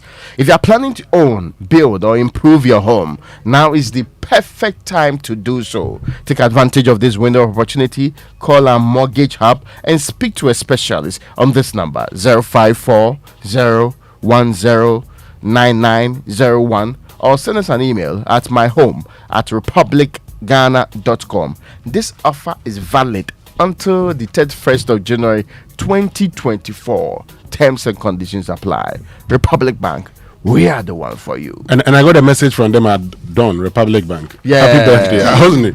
Yeah. And I knew the source. Good morning, Leila Pinto. Yes.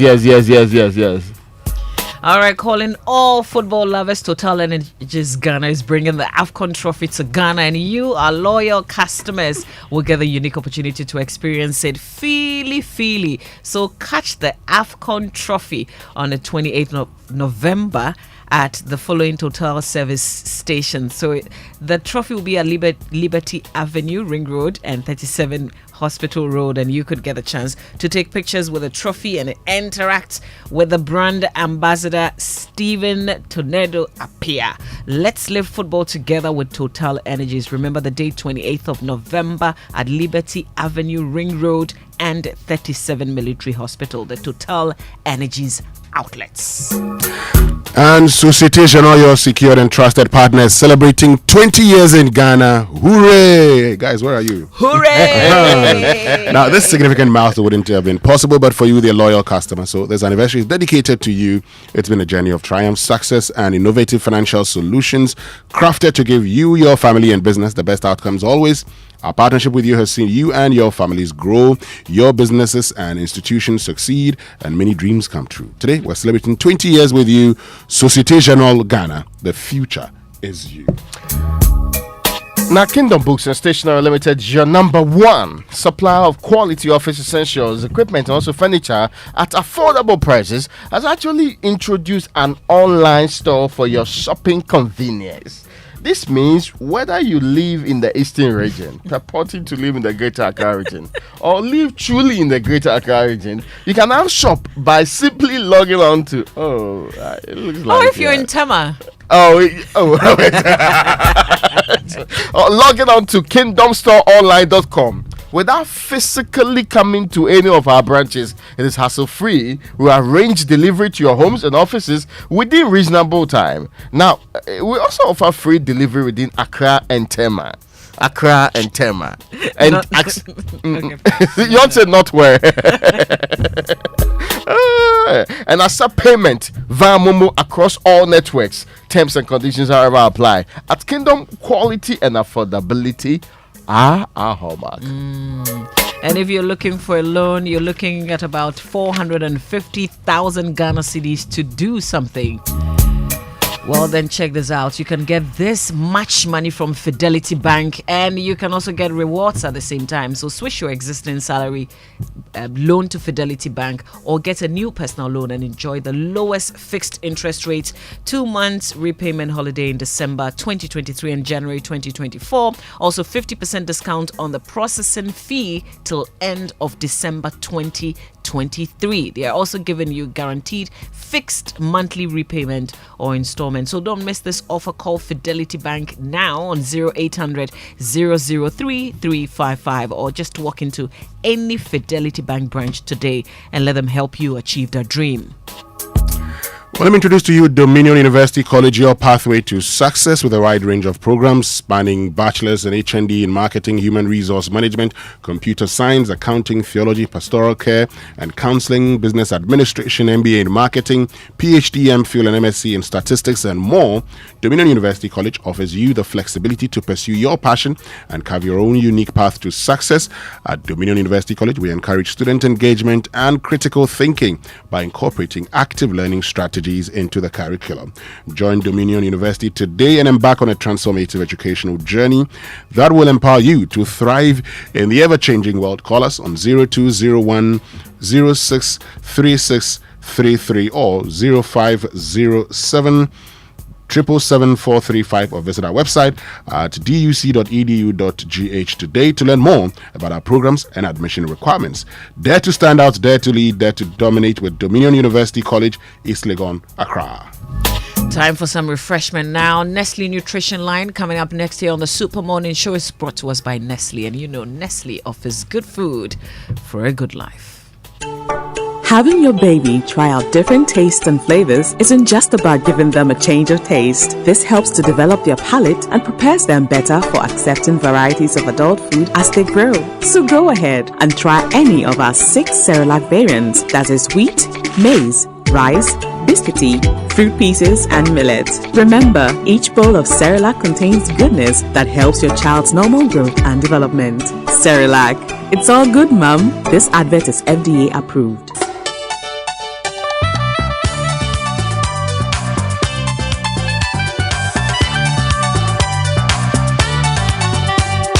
This is Nestle Nutrition Line. Nestle Nutrition Line is a public service program from Nestle Ghana Limited. Nestle Nutrition Line offers tips on good food for a good life. Now to your presenter. Hello. Beautiful moments for beautiful you. Good morning. Nestle Nutrition Line bringing you the very best because you're absolutely worth it. I'm Jackie Ankra, also known as Na Ajilisawa. Today we're discussing the relevance of iron for the elderly. Anemia is a common problem for older adults, and iron deficiency is one of the causes of anemia in this group. Remember that anemia could be caused by multiple factors, including deficiency in iron, folate, and vitamin B12, as well as blood loss due to ulcers and other diseases common among the elderly. Some elderly people also lose weight quickly, especially after illness, and significant weight loss is associated with the development of anemia. Another cause of anemia in the elderly is polypharmacy, where a person is taking multiple medication, which is very common as one ages. Some medication has side effects of inhibiting the absorption of nutrients like iron or affecting the ability of the bone marrow to incorporate iron into the red blood cells, thereby leading to the development of anemia. The elderly will be able to prevent all types of anemia by eating a diverse, nutritious diet rich in iron and folate. They will also need annual or semi-annual medical checkups to quickly identify any medical issue that could put them at risk of anemia. I'd like to thank you for tuning in this and every weekday morning. Don't forget, check up on friends and family. Don't wait till you need a favor. And don't forget to call us. Your feedback is precious and we like to hear what you've got to say. So do please reach out with a phone call or an email. And there's always a number for you. 0302517020 or 0302211880. Monday to Friday, 8 a.m. to 5 p.m. Toll free 0800 120001. Monday to Friday, 8 a.m. to midnight. Weekends and holidays, 8 a.m. to 5 p.m. You can also WhatsApp, SMS or call between 8 a.m. and 8 p.m. the following numbers: 0593 845697, 0593 845649, 0593 845708. Do please send an email if you prefer to consumerservices@gh.nestle.com. Do something that improves your life and makes you feel good about yourself. You were made special, made unique. Always remember that and have a wonderful day. Bye.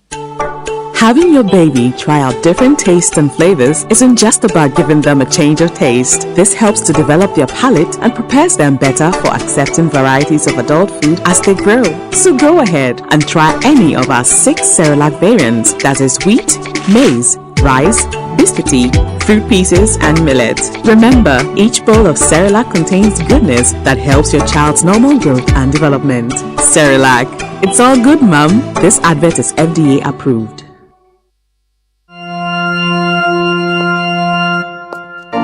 Imagine strutting into the most anticipated wedding of the year, only to see 7 other girls wearing your exact same outfit. You are special and one of a kind, and that's why whether it's voice, data or SMS, you get to enjoy personalized offers tailored to your specific needs with MTN Just For You. Dial *141# or select your options on the My MTN app to redeem your unique Just For You package on Ghana's best mobile network. MTN. Have you ever thought of the one that makes you complete? An escape from the clutches of interest charges. With the Standard Chartered Visa debit and credit cards, payments are completed at the speed of light, intertwined with interest earning accounts. You also get unbelievable rewards every time you swipe. You have access to over 1,200 airport lounges worldwide. High credit limits of up to 100,000 Ghana cedis and up to 50 days interest-free with our credit cards. You also get to enjoy full multi-trip travel insurance for 90 days. Fees discounted at your feet with our globally partnered merchant points. Bills are always settled, not battled. Get the Standard Chartered debit and credit card now. Call toll-free on 0800 740 100 or 0302 740 100 or reach us via email on feedback.ghana@sc.com. Standard Chartered, here for good. 1xBet. Big bonuses, big odds, big wins. Download 1xBet app, make a deposit, and you get 300% bonus on up to 3,445 Ghana cedis. The biggest bonus ever. 1xBet is a reliable bookmaker. So head up to 1xBet.com.gh. Register with promo code Welcome Ghana and get a huge welcome bonus on your first deposit right now. Have a chance to win. 1xBet gives you more. Gambling can be addictive. Bet responsibly. Not for person under 18 years. This advertisement has been vetted and approved by the Gaming Commission. Wake up, have a great day, yeah, with nourishing Cowbell Premium Milk and Cowbell Vita Rich nourishment for you. There's a Cowbell milk for you, for you, for you. Cowbell Vita Rich and Cowbell Premium. Introducing the new Cowbell Premium Milk, high in protein, and the new Cowbell Vita Rich, enriched with vitamin B9, both so creamy. Now there's a Cowbell for you. Cowbell, a creamy goodness. This advert is FDA approved.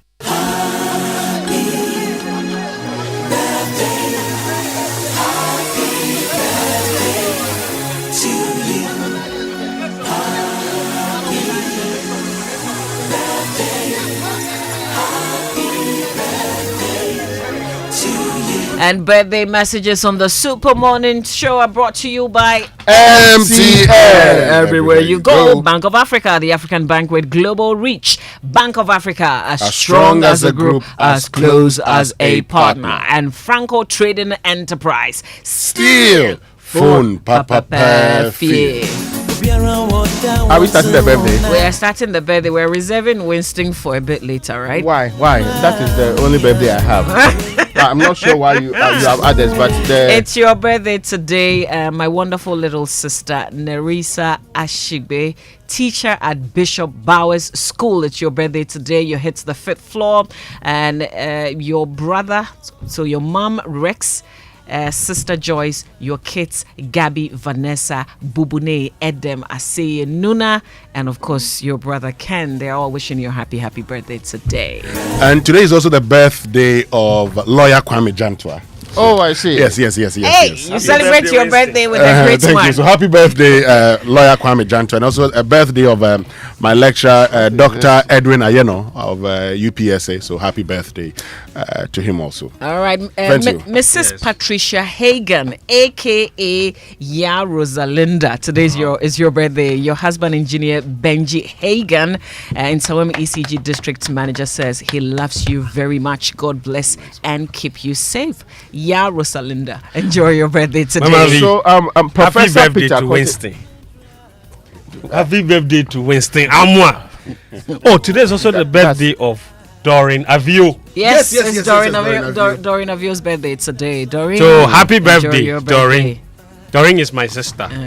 So it's rather. You can't just say happy birthday to Winston like empty-handed like that. So I have to. Everything I have today, I'll give it to Doreen. Professor Peter Kote, he says, please wish Winston a happy birthday for me. Tell him I'm looking forward to the party. Oh, your party. This guy. But I was hoping that Doc Dems will bring the. The man is Zimbabwe party. How can he do party for you? I have one from the team at CBG. It says, you are such a calm, super intelligent individual. On behalf of the team at CBG, they're wishing you an amazing day filled with unending joy. From Louisa Lai and the team at CBG to you, Winston. Thank you to them. All right, so we'll come back with lots of messages for you. We have to, please, I'm buying airtime for Winston. In the Sports Center, coming up next is brought to us by MTN. Everywhere you go. Standard Chartered Bank. Here for good. 1xBet, your reliable bookmaker. DSTV, it's your moment. And we say hello to Cowbell, our creamy goodness. So my friends, imagine sitting in the stands at Anfield cheering on Liverpool FC and joining several fans jump and scream at Mo Salah's stunning goal. Yes, this dream could come true for you because Standard Chartered wants to take you and your partner to Anfield to watch Liverpool play live. And it's just so simple to be eligible. There's an equal chance for clients and non-clients. For non-clients, download the SC mobile app, open an account, start transacting. But for existing clients, just transact more to participate in this campaign. Remember, the more you transact, the more presents you gain in the basket for that final draw that selects the ultimate winner. This is your chance to experience Anfield with your partner. There are other consolation prizes. Open that account and transact now to watch Liverpool play live at Anfield. This promotion is regulated by the NLA on the Caritas Lottery platform. Terms and conditions apply. Standard Chartered, here for good. And do you like watching sports and betting? You definitely will be interested in the offer of the world famous bookmaker 1xBet with high odds, a huge selection of sports events, and a cool mobile app. Right now, 1xBet is offering a 300% first deposit bonus. So sign up, use the promo code BETG and get a bonus of up to 3,445 Ghana cedis. 1xBet has a license to operate in Ghana, so you don't have to worry about your fans' safety. Join millions of 1xBet players worldwide and win big. Now, did you know that MTN Mo now has an app, a specific dedicated app for MTN Mo? Yes, MTN Mo has a brand new app specially designed to make your Momo experience easier, convenient, and faster. Just download the Momo app on Play Store or App Store on your smartphone and look out for the blue and yellow icon. It's that simple. Momo app allows you to view your statements, pay bills, and so much more. Use the app for your Momo transactions and enjoy 100% bonus when you recharge using the Momo app. So go on, download the Momo app now and start transacting with the Flex at no data cost. Just Momo it everywhere you go. Why is the guy dressed more than the birthday boy? Friends. Hi, Mama V. Good morning. I don't understand why today I'm the envy of everybody. You look really good. Thank you. From Thank the you Upper very West. much. Yes, thank you very much. You know, I have to represent. Let's get into the Sports Center. Thank you very much. Good morning, all of you. Welcome aboard to the Joy Sports Center. With me, Fento, Tahiru Fento. Coming up this morning, Ampim Dakwa miss out on an opportunity to play in the final of the CAF Women's Champions League penalty shootout. Once again, the bane of a Ghanaian team. We'll continue with the Black Stars preparations ahead of Friday's World Cup qualifier. We'll review the games from yesterday, which got underway all around the continent. And we'll take you to Europe, where there was a very controversial game between Chelsea and Real Madrid. But that was in the Women's Champions League. We'll tell you all about it. But we'll begin here.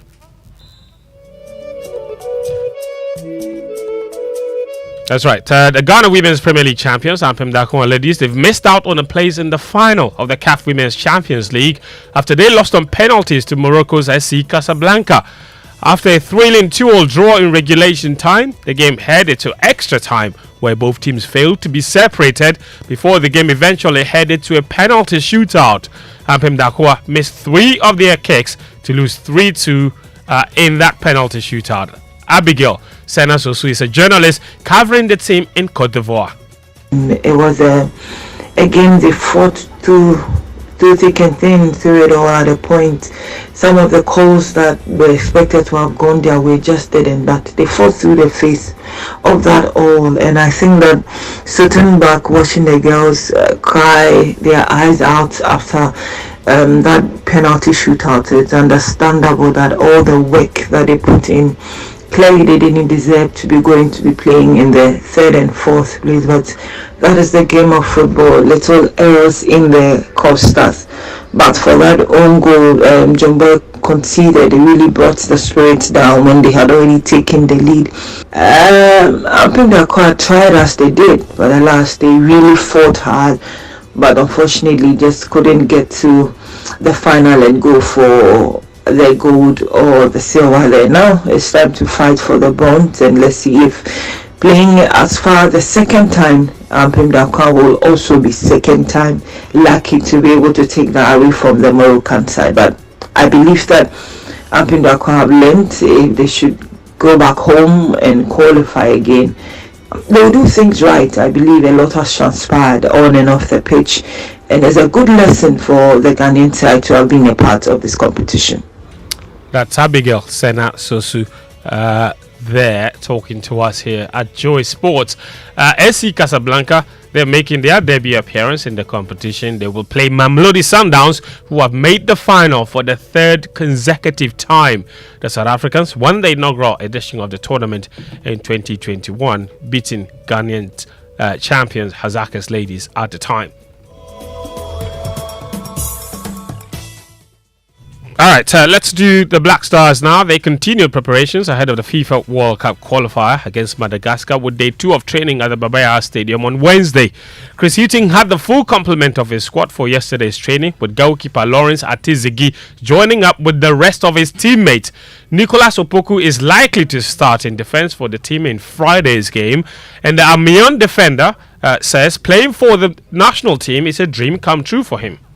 I really think about this more because it's any player's dream to represent his nation, and then I've been dreaming this, and then I've been praying to God to give me the chance to be part of this.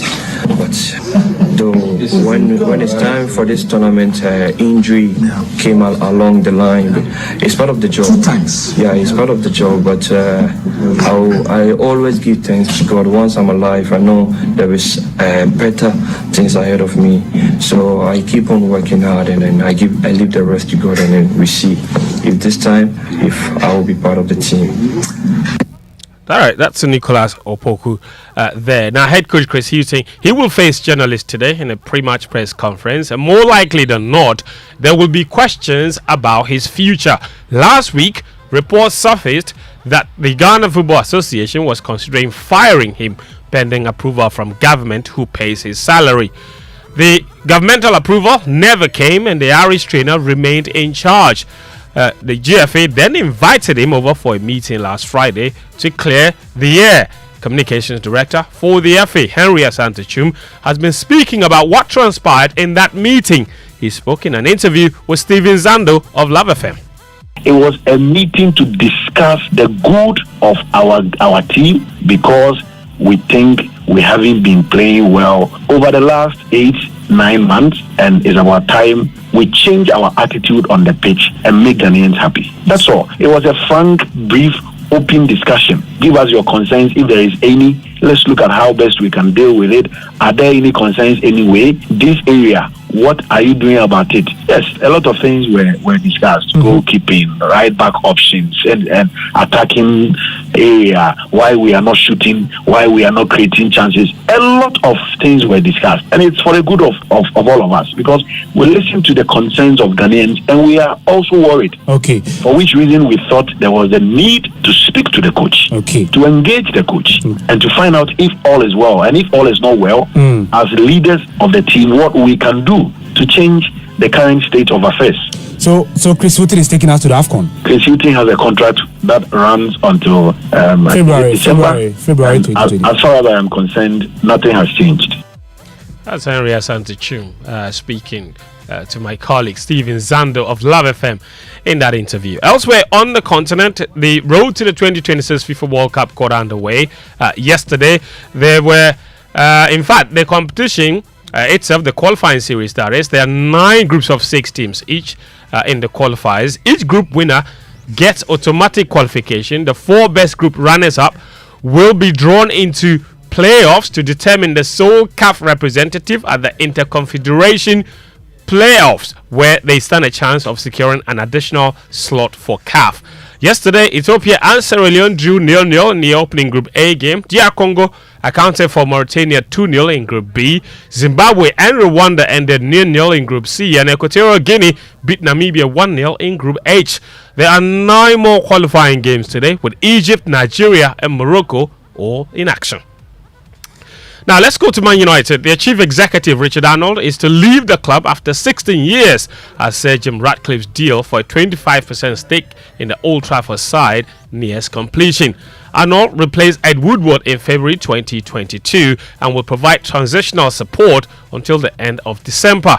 His departure comes as Ratcliffe's Ineos Group prepares to finalise its £1.25 billion minority purchase of Manchester United. Over in Germany, Dutch winger Anwar El Ghazi is taking legal action against former club Mainz for wrongful dismissal. Mainz terminated El Ghazi's contract on 2nd November after a series of social media posts he made about the Israel-Gaza conflict. Basically, he showed support for Palestine, and the club took exception to and then terminated his contract after initially suspending him. Through women's football, Chelsea manager Emma Hayes says his side were robbed of victory by embarrassing refereeing in their 2-2 draw with Real Madrid in the Women's Champions League. The Blues dominated their Group D opener, but were undone by 2 controversial decisions, a late penalty call against them, and a last cup winner ruled out for offside. I was disappointed. We went 1 down. It was the only shot. It was a deflected off of Millie. It was difficult for Anne. But I thought after the goal we dominated the game, controlled the game the way that we wanted. Got a good goal before half time. I didn't think we had enough numbers in the box first half. Second half again, complete control, created a lot of chances. And then got 2-1 up. Then a shocking decision from the officials. It should never have been a penalty. It was outside the box. And then of course we score a very legitimate winner at the end. can't say much about it, to be honest. Yeah, Emma Hayes is not impressed. She's leaving Chelsea at the end of this season to go and coach the US women's national team. Remember, there's no video assistant referee in the Women's Champions League group stage, unlike in the men's competition. Let's do some athletics. Ellen Thompson-Harris management has confirmed the separation of the athlete and head coach Shaniki Osborne after a breakdown in negotiations over compensation. The double Olympic champions management and the sports management made the confirmation in a statement released late Wednesday that also revealed that they are in search for a new coach. Thompson-Herah, who won the 100 and 200 meter double at the Rio 2016 Olympic Games and the Tokyo Olympic Games, struggled in 2023, failing to earn individual spot on Jamaica's team to the 2023 World Championships in Budapest. And before we go, some basketball. Golden State Warriors forward Draymond Green has been suspended 5 games without pay for escalating an on-court altercation and forcibly grabbing Minnesota Timberwolves center Rudy Gobert around the neck in an unsportsmanlike and dangerous manner. It was announced today, of course, by the NBA Executive Vice President of basketball operations. Of course, his name is Joe Dumas. The length of the suspension is based in part on Green's history of unsportsmanlike acts. In addition, Warriors guard Klay Thompson and Timberwolves forward Jaden McDaniels and center Rudy Gobert have each been fined $25,000 for their roles in the incident, which of course started when Thompson and McDaniels became entangled and were grabbing and pulling at one another's jerseys. Of course, it was a very, very interesting incident. You see, Draymond Green had him in a chokehold. He almost killed him on court. It was such a weird incident. Anyway, that's how we wrap up sports. Trying to imagine this morning. Yeah. No, think about that on court. I know, right? To kill. Yeah, he wants to kill him on the court. It made no sense why Draymond Green was so bent on trying to kill an opponent player. So now he's caught it. Yeah, he's got himself suspended and without pay. But how much? What will that money do for him? But that's good punishment still. 5 games? Thanks. Yeah. Thanks for sports this morning. Always here a on pleasure. The Super Morning Show. There's more sports on joyonline.com. And let's go to Anklebo for food for thought. Today is brought to us by Roverman Productions. Be the difference. Uncle? Gorgeous. Yes, sir. Good morning. Good morning. Good morning, Uncle. And how's the week gone so far? Very busy, but it's been fruitful. So we thank God for it. All right. Yeah. Okay. Yes, you're preparing for girls. The spell. Yes. Yes. At the Bema Hall. At Bema Hall, Bema Camp, and we can't stress that one enough. That it is at Bema Hall, Bema Camp. Yes. And Mama V will give you all the details after I am done. Yes, I will. But Mama V, before I go on to my presentation, let me acknowledge two people. They have shown my office great kindness. Dr. Wisdom Afedo of Kolebu Teaching Hospital. Okay. And God's servant Amenu Bivi of Gimpa. Okay. This morning, I want to acknowledge the goodness you've shown to some of my staff, and I am so grateful. And I say thank you very much for this. Now, this morning, I want you to think of yourself as a reverend father of the Roman Catholic Church, because this morning, I have a confession to make. In the early 70s, when I became a leader in Youth for Christ, I came into contact with a wonderful boy called Kofi Lebi. Kofi Lebi is currently living in the US, but at the time, he was in secondary school. He was an exceptional singer and later became the leader of the music wing of Accra Youth for Christ, when I was the leader of the drama wing. Now, the first time I saw Kofi, I went, oh my God. I asked him if his mother had lived in Kumasi before.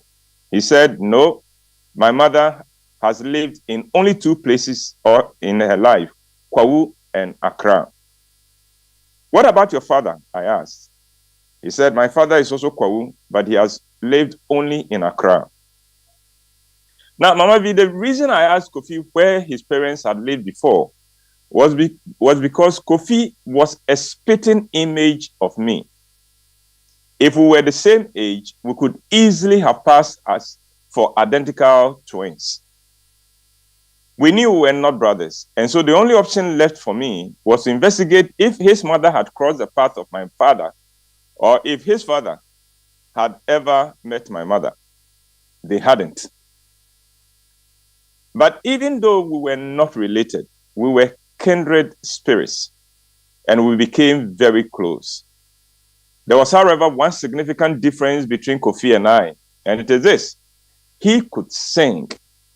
He was amazing at singing, so much so that he became a lead singer at Calvary Baptist Church.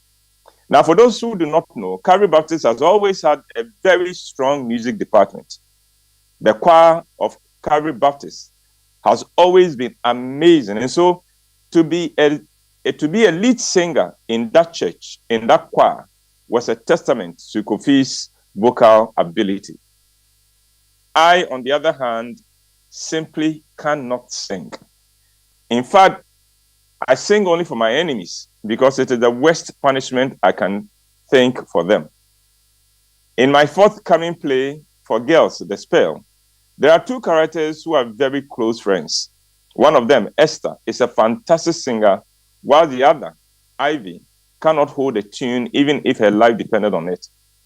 Now, Ivy, in trying to explain that she cannot sing, says, quote, "The last time I sang in school, my music teacher had a miscarriage, and she was not even pregnant. And when I sang in church, the pastor resigned in distress and is now selling weed at Tudu." End of quote. I can identify 100% with Ivy because I cannot sing. I was a member of the St. Teresa Catholic Church choir at Kaneshi for 2 years, and I know I was the worst nightmare of the choir master. I'm sure that when I dropped out of the choir master threw a party for himself in celebration. Now, in 1976 or thereabout, Youth for Christ held a drama and music night at the Art Center, and Kofi Lebi stole the show with his singing. That was on a Saturday evening. The next day, which was a Sunday, I went to preach in a church, and a lady who had been at the program came to me all excited and said, "Oh, brother, I am so glad to meet you. Oh, brother, you are blessed. I was at the program yesterday, and oh my God, your singing was out of this world. I would give anything to be able to sing like you." She turned to the little crowd that had gathered around us and said, "You guys must hear this man sing. He is fantastic." And they also were all impressed and began treating me as a superstar and not just an ordinary visiting preacher. And of course, I knew she had mistaken me for Kofi Lebi. But the thing that shocked me the most about this encounter was that I felt so good receiving praise and admiration, that so much so that I did not point her mistake out to her. I just soaked it all in. And Mama V, it felt so good. I knew the praise I was receiving was misplaced. I knew that I did not deserve any of the praises she was heaping on me, but I did not have it in me to say that I was not Kofi Lebi. The next day, Kofi came to visit me at home.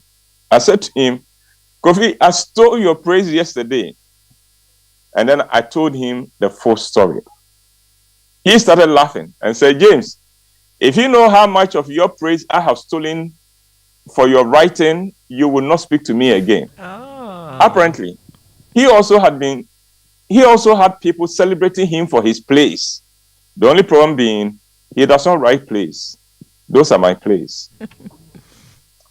Someone once asked me if our leaders don't feel guilty and uncomfortable when we praise them for being good leaders when they have nothing to show for their stewardship. And there are many people in leadership positions who have nothing to show for their stewardship, but still want to be celebrated as the best thing that ever happened to the organization. And now, remembering my experience of being mistaken for Kofi Levy and he being mistaken for me, I know that praise is so sweet, even when we know that we do not deserve it. And so, for instance, there are spouses who are lousy spouses, but still enjoy being called loving husbands or loving wives. There are pastors who are terrible, but still want to be described as mighty men of God. There are managers who are letting everyone down, but still love to be told that they are the best managers ever. We love to be praised, whether we know we deserve it or not. It's just what it is, Mama V. It's life. Uncle? Yes, madam. I don't know. That's my presentation. We love to be praised, but it doesn't matter if we're doing the right thing or not. No, I was Or if we shocked at how deserve much the I was enjoying the praise that I didn't deserve. Well, I think that sometimes because we praise, the people actually think that they're doing something good. Yes. Yeah. But some of them, they must surely know that, no, this praise, I don't deserve it. But it's so sweet. That's the problem. It's so sweet.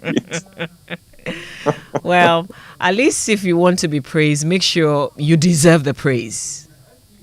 Oh, then I'm sure that will be sweeter. Yeah. But maybe even when you know you don't, because sometimes I look at some of these people and listen to the things that are being said about them in their presence, and you look at how they are enjoying it, and you wonder, really? But I guess that's human nature. Yeah. Well, Uncle, thank you very much for another food for thoughts. Have a fantastic day and a wonderful, wonderful weekend. Yes. Enjoy your day and the weekend as well. I know that you're preparing for girls, so I will let our listeners know again how they can get tickets, and also remind them that we have that shuttle from 37 to the venue destination. That's in right. the play Yes. destination. Yeah. Yes. All right. Uncle, thank you very much for Food for Thoughts, which is brought to us by Riverman Productions. Be the difference. But our social media messages here on the show brought to us by EcoBank, the Pan-African Bank Ghana AIDS Commission. Test to know your HIV status and take steps to protect your health. Number 10, Liver Salt, a refresh and relief. And of course, GTP, Lifestyled. EcoBank Mobile, they make me say, EcoBank Mobile, they make me crazy. Download it and use it. It go make your life so easy. Yeah. Download it. You go enjoy it. In my Brahmin chain. In my Brahmin chain. Come make a download them for you. Cause you can pay bills, you can buy credit, you can pay school fees, even church tights with the Apple. EcoBank Apple.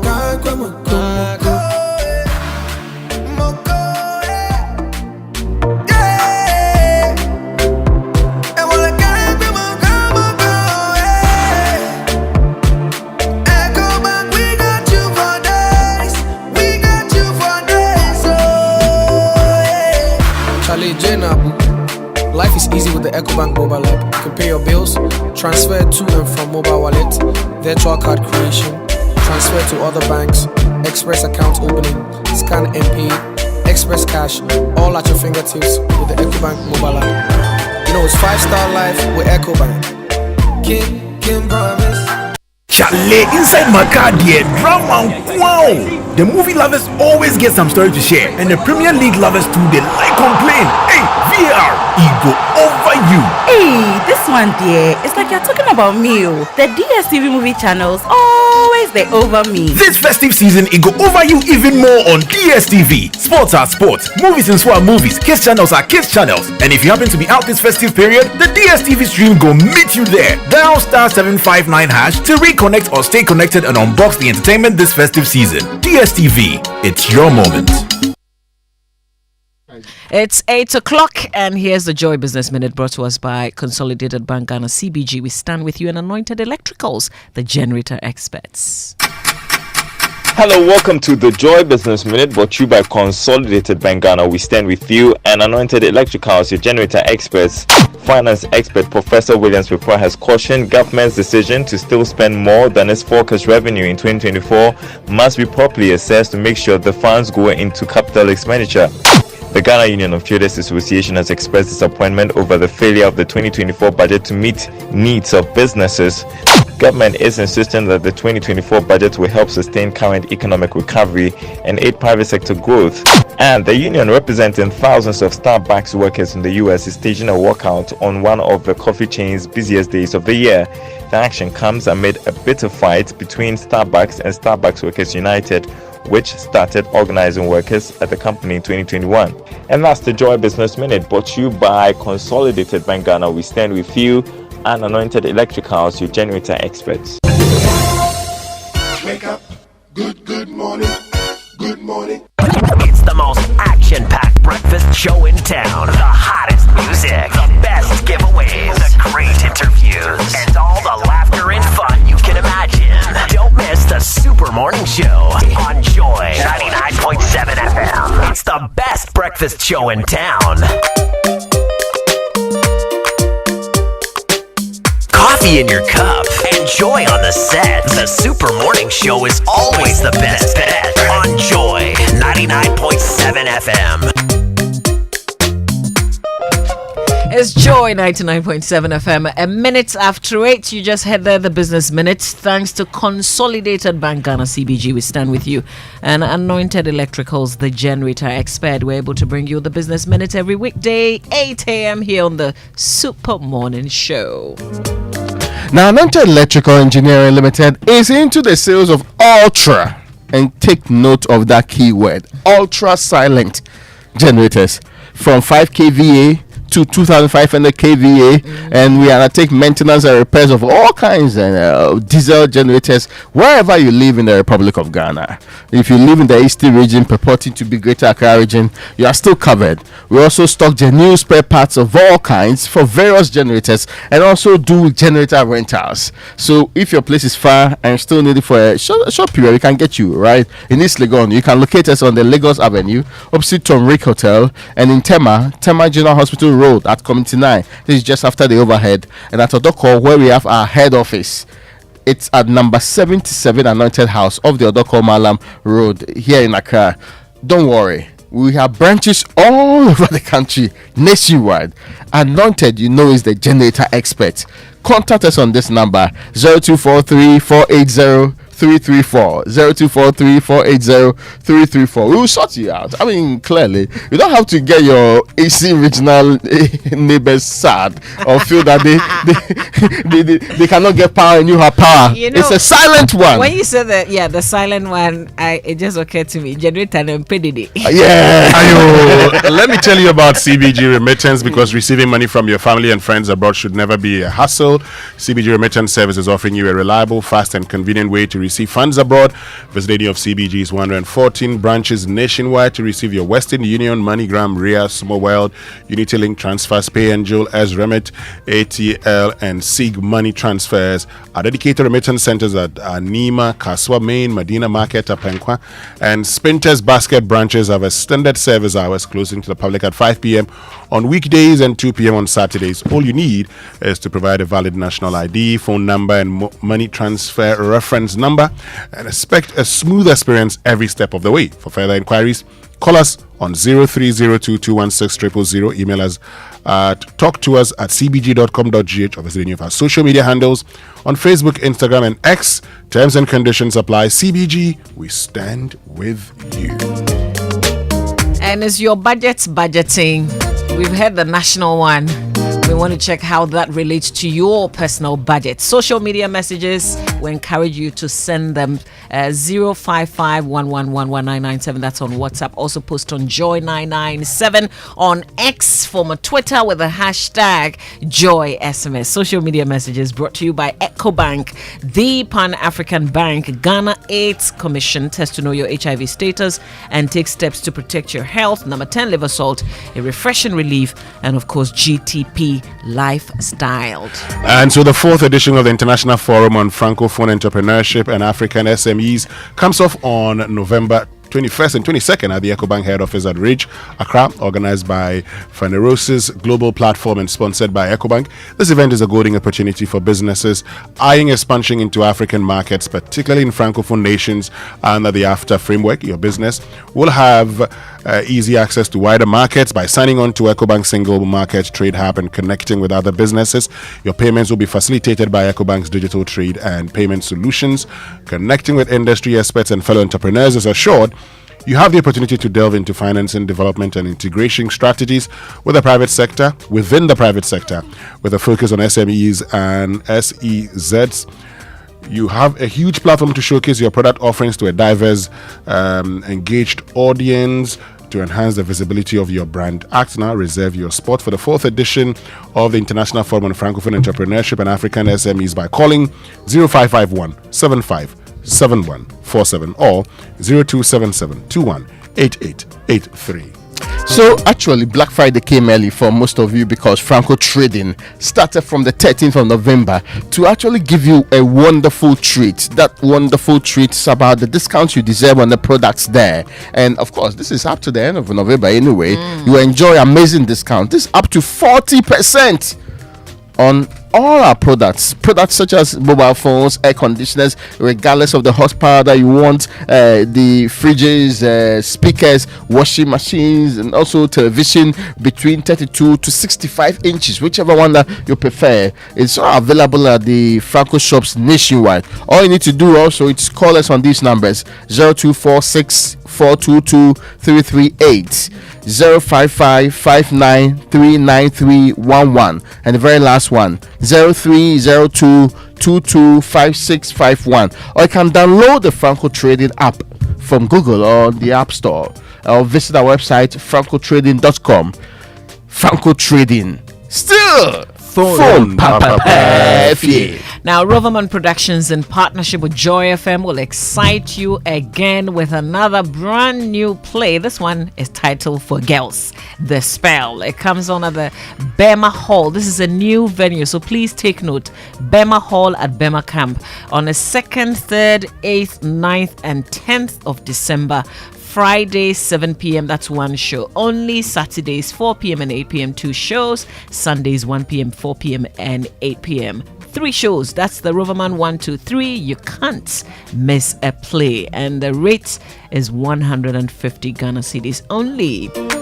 Tickets available via the Koba short code *365 *535# on all networks and the usual outlets. That's here, Joy FM, the Shell shops at Airport, East Legon, Dansoman, and Tema Community 11. Total shops at Bachuna and Hachu. Also, Frankie's Osu. You can also visit the Roverman pages on Facebook and Instagram, or just call Roverman Productions on this number 050 554 6010. You can send WhatsApp to 050 554 6030 as well. The venue for the show is Bema Hall at Bema Camp. Bema Hall at Bema Camp. Sponsors: Gino Tomato Mix. Communications partners: M Notified, Roverman Productions. Be the difference. Remember, there will be a shuttle from 37 to Bema Hall at Bema Camp.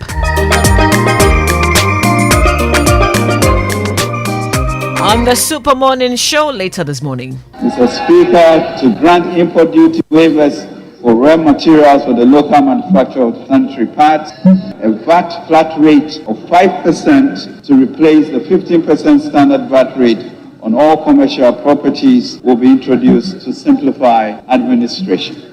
Mr. Speaker, total expenditure is projected at 226.7 billion, 21.6% of GDP. This projection reflects a reduction of 6.1 percentage points of GDP in total expenditure commitment.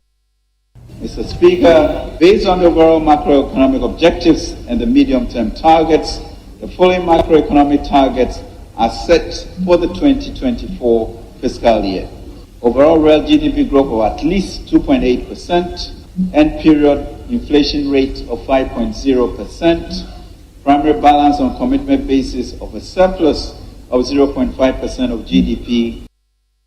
Mr. Speaker, government has budgeted an amount of 220 million to support the relief phase for the communities affected by the Akosombo spillage, as well as floods upstream in the Oti, Savannah, and Bono East regions. The PFJ has a special focus on poultry to address the heavy reliance on imports. Accordingly, 15 anchor farmers and 500 outgrowers in 5 regions, Ashanti, Greater Accra, Bono East, and Eastern regions, will be selected to produce 65,000 metric tons of broilers in 2024. Touch wood, we in the NDC will not support this tax policy.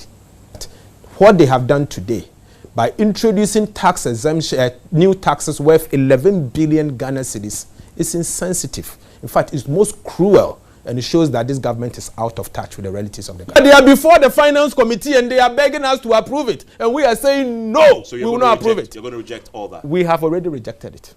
Would it come for a vote? And when it comes to the floor, we are voting against it. At the committee level, have you already decided? In fact, they have not put the question for the vote yet because they saw our mood, and so they are scared to put it to vote. Normally, the general impression is that whatever the cost, we will pass it on to the final consumer. You understand? Because businesses have to survive. But then it's not also easy because the consumer is also overburdened. And so what it means is that businesses are not going to thrive because of our turnovers are going to be curtailed. Wake up. Good morning. Good morning. Yesterday, Finance Minister Ken Ofori-Atta presented the budget. You heard the reactions from the minority, also from Guta.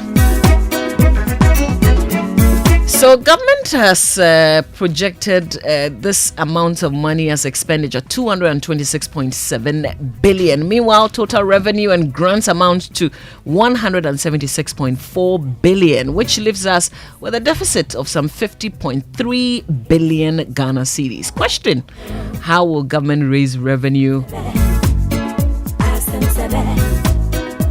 The 176.4 billion.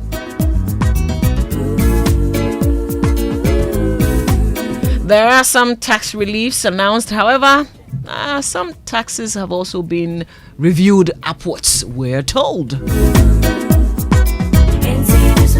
But there's a lot that we still don't know, guys. Well, I mean, you've asked a question, how do we raise the additional 40 billion from the 2023 figure? Because in 2023, we targeted some 133 billion in terms of revenue and grants. Now we're looking at 176 billion. How are we going to get that? We also have increased our expenditure from the 189 billion to 226 billion. Now that increase also, what is it that we're going to be spending it on? But the most important thing, Amavi, is that the budget is expected to bring relief to us. So the question is, what relief does this budget give us? For me, that's the most important thing. At the end of it all, how does the budget impact my life? Okay, and I agree with one thing, and I've always been quoting a thing that Dr. Bamia said in, I think it was April last year, when he addressed the concerns within the economy at the Pentecost Convention Center at Gomwa Fete. And he says that the truth is, the state of the economy is what you feel in your pocket. So, the budget also, the relevance is how it transforms my life, how it impacts my life. And for me, that's the conversation we're going to have today. There are important points. I mean, I was writing down questions that are important to me. Now, I mean, the budget aims to reduce inflation to 15% by the end of 2024. Ask yourself whether this is realistic given the current trends and the causes of high inflation.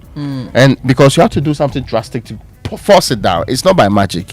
What are we doing to force down the inflation that we're talking about here? Now, how will the government balance fiscal consolidation efforts with the need to stimulate growth and support vulnerable groups? I mean, it's a question that I've been going through maybe a more detailed one will give me answers that I want to hear. The public debt stock remains very high. How sufficient are the debt restructuring plans for ensuring long-term debt sustainability? You, Winston, mentioned that we are still having conversations about external debt and what do you call it? Their external engagements on that. Hopefully in the future, 2025, we have to pay a very big chunk of our old that we're supposed to have, right? Yes. Will we be able to make that payment? Are we preparing for it? Where are we going to get the money to do so? So those debt conversations are where we got to where we are in the first place. Are we preparing not to be borrowing excessively? And the alternative we're asking ourselves is that government has a very ambitious plan, mostly to spend in election years. Are we going to do anything different? Because we can list deficits, very good range. We can give you a very nice range for a deficit, right? They end up exceeding that. They come and give you all the excuses why we should do so. Because in the Republic of Ghana, we took too serious, seeking first the political kingdom.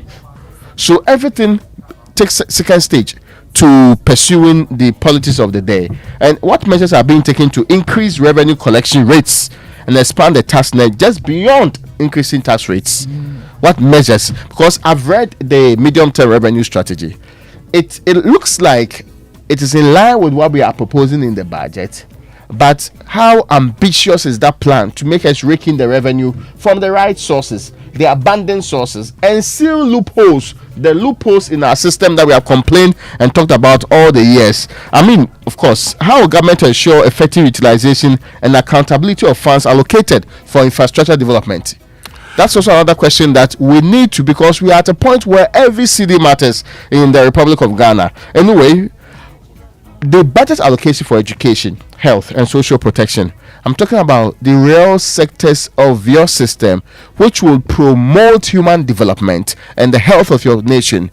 How well have we structured that, so that we do not pretend to spend more in an area and yet the outcomes are lower than, as Kwame Sapon displayed not long ago to us, which will require that we cut out corruption in those areas, make sure we target the relevant areas of health and education to push our system in the right direction. Of course, now there's a question that's also dear to my heart. How will concerns of ordinary citizens around cost of living, higher education access, and also issues to do with the quality of life be addressed in this budget?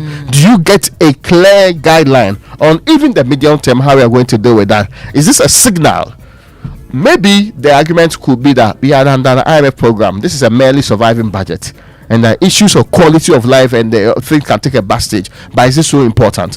What are the signals you get from this budget on those ones? And maybe this one is also something you should hear. What policy, institutional, or regulatory changes are planned to creating an enabling environment for private sector-led growth?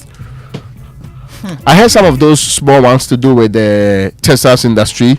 I also heard the part to do with the pharmaceuticals industry. I also electric vehicles. Yeah, but I mean that's part of it anyway. But I mean, we also talk about other manufacturing in agric too. No, I think it's the agric mechanization sector. Those are very nice things, but are those the pillars for our industrial revolution? The people have listed taxes. They have listed business killers. AGI used to do a bulletin called the Business Barometer, or the business killers, and they list the top 5 or top 10 issues that are killing businesses. How many of them are addressed directly by this budget? Because without having the growth in those sectors, your economy will not grow, your productivity will be low, people will not get jobs to do. And maybe later on we should talk about how many hints of jobs or jobs creation are in the budget too. Oh yeah, this featured big time as well. So lots of things to look at. Great questions you've asked, Raymond. Yeah, I mean, we should also look at the size of the Ghanaian economy because we have been talking about GDP and the fact that we are going to reach some 1 trillion. I mean, currently our GDP around projected to end the year at about 800 million. If you were to do the math and say 800 million divided by 11.5, that's the rate of the cedi compared to the dollar, that would take you to about 69 billion Ghana cedis. Now that's 69 billion Ghana cedis. Ask yourself that simple question. By end of year 2016, if you did 3.9, the economy was at 2016, 209 billion divided by 3.9, that's the exchange rate at the time, it was going to give you some 56 billion. So the question is, how well have we performed in dollar terms? In almost 8 years. Almost 8 years. Because if we're going to measure, this is the point too, if we are going to measure poverty levels, we use the dollar. Yeah. We would use the dollar to measure poverty levels. If we're going to determine whether we are a middle-income country or not, or a higher middle-income country, we use the dollar to measure it. Yeah, per capita is in dollars. Is in dollars. So that's where you go to. And so if you want to do that calculation, and that's what we're going to be doing also. So in dollar terms, what's been our transformation over the period? More analysis here on the Super Morning Show on the budget that was ready yesterday. That's our big story brought to us by Vodafone. Further together, latest film, Your Partner for Life. Well, let me tell you about the new Renault Taliant, because Premium Motors Limited just launched the all-new Renault Taliant onto the Ghanaian automotive market. Get ready to elevate your driving experience with the all-new Renault Taliant. Step inside and be captivated by the quality interior design this car offers, with its safety features, including an 8-inch touchscreen multimedia system, USB ports, and a convenient phone holder to make your driving experience comfortable. The 1.0-liter turbocharged engine, that's the part I love the most, conquers every road with its automatic transmission and high ground clearance, high trunk capacity, the best within its category. Call 0307079977 or 0307080010 or visit Premium Motors Limited at Atiko Junction on the Dr. Buzia Highway. Renault Taliant, get whatever you want from life, a product from Renault Group. Let me say good morning to Mr. Jihad Hijazi, who is the CEO of Premium Motors, and also to Chris Atipo, who is head of marketing. Now, the Vodafone eSIM service is live. You know, some of us that actually have our kind of phone, it's only eSIM that I can use on it, right? There are no slots for SIM cards. You know what I'm trying to say? And it can take up to 8 or 9 of those eSIMs. Oh. Yes. So I can use all networks in the Republic of Ghana, plus additional ones elsewhere too. You understand what I'm talking about, right? But Vodafone is giving a very special service, which is live, the eSIM one. Okay. So you don't have to have a fight over that card, that SIM card, because you can now be a Vodafone customer without a physical SIM card. The stress of carrying multiple phones is over. As I said, mine could take up to 8 or 9. So you don't need all of those 8 or 9 phones. Just one phone with an eSIM can do the job for you. The stress of carrying the multiple phone, you know how those days rich people were one on the side, my uncles, one on the other one in the back pocket. You were a rich man when you had 2 or 3 phones. Big ones. You just landed fresh pocket. Yeah. But no, times have changed. We are moving on, really. We are really moving on. So just dial *700*6# on Vodafone to check your phone's compatibility. Let me look at your phone. No, it's not compatible. Okay, no, it won't get there. And visit any retail shop to complete the setup. Open 5. So you get 5 gigabytes of data and 20 minutes talk time to all networks. So it's available to you every month. For 3 months, once you are set up on this eSIM system, that's 15 gig of data and 60 minutes to call all networks at no extra cost. All that you need to do now, you're on the Vodafone network, dial *700*6# and get yourself a Vodafone eSIM now to get connected to Ghana's network of choice. Vodafone, further together. Okay, so Ancestor, it's your birthday today. And we know that Kojo is not here, but Kojo sends a message to you. Let me read it. Kojo says, happy birthday to Churchill. You know, I refuse to read that one, right? And all his classmates, Socrates, Leonardo, Da Vinci, and Pontius Pilate. Telling Winston to age with grace is like telling Lewis Hamilton to learn to drive. I asked him to come and say it. I asked him to come and say it himself. I know. Because I support you, I didn't want to be the one carrying this kind of message. Don't mind him. Yeah. I asked him, then he said that I'm sabotaging. So here are a few friends who are also reaching out. Happy birthday, my brother Winston. May this day bring you joy, happiness, long life, good health, and prosperity in Jesus' name. And that's from our friend Fifi Taki to you. Hey, Fifi. Yes, one from George. George Quay says, special birthday shouts to Winston and Doreen Avil. God bless them. Thanks, George. From Labadi Beach Hotel, from David, George, and the entire team. Happy birthday to you from Labadi Beach Hotel. Thank you. 5-star birthday. Una. Well, to all our friends who are reaching out from CBG, from Republic Bank, Layla and the team, we say thank you to all of you. All right, so send your comments to 05511119997 and post on Joy997 on X with the hashtag JoySMS. We're checking if your budget is budgeting in your pockets. There's one from Francis Dazi too. He says, "Happy birthday wishes to you, my dear brother. May the lines fall in pleasant places for you." And of course, I mean, this is from Francis Dazi of the Advertising Association of Ghana. Yes. Who turned 60 not long ago. Yeah. Thanks, boss. Oh, I think you share your birthday with Kwame Jantua, the Yeah. Chief Executive of African Energy Consortium Limited, and Evan says he looks 40 even though he's 66. I'm happy with this one that we have done like 4 times. I know. 25 minutes. I'm happy in Pasco. Okay. May you with him. It's 25 minutes after 8. This is the Super Morning Show. Stay with us. Wake up. Good morning. Good morning. Oh, yes, Uncle. Oh, Charlie, sorry, you the bed. It's not at this time, but what do you want? Okay, well, since you picked the call already, you hear say Vodafone gets some new feature called Vodafone Flexi. Apparently, no matter the amount I get, I go fit buy any voice, data or broadband bundle, whether it be 100 Ghana, 10 Ghana or 1 Ghana. Charlie, any Ghana, I fit use Vodafone Flexi. Okay, so if you pay me the 5 Ghana you owe me since last 2 weeks, I be me too, I go fit do the Vodafone Flexi song. Hello? Yes, don't get left behind on what's new. To use Vodafone Flexi, dial *200# *700# or *900# now. Terms and conditions apply. Vodafone, further together.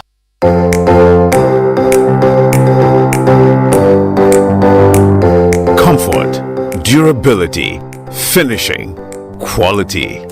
Choosing sofas and beds for your home, office or hotel couldn't be easier with an exclusive range of sofas and beds in various designs and colors from Latex Foam. There is so much choice whatever your budget. Latex Foam, your partner for life.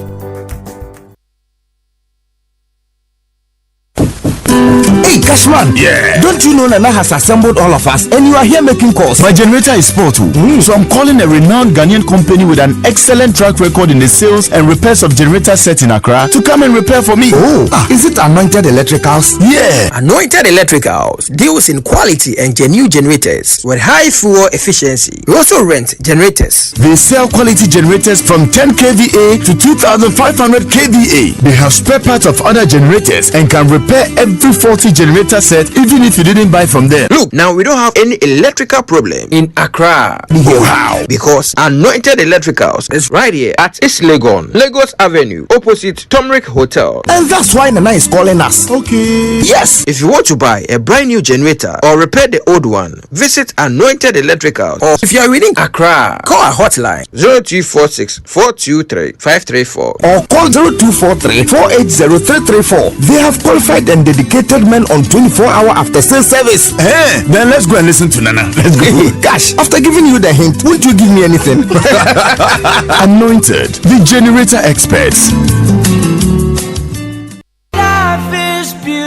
Ever imagined a place where you can leave the keys at home and hit the pavement to walk to the market, shopping mall, restaurant, parks, and other amenities? A place that offers so much more. Get up to 10% discount on every house purchase this festive season. Call us on 020-477-5042 or visit lakesideestates.com. Life is beautiful at Lakeside Hills. Lakeside Hills, live your best life.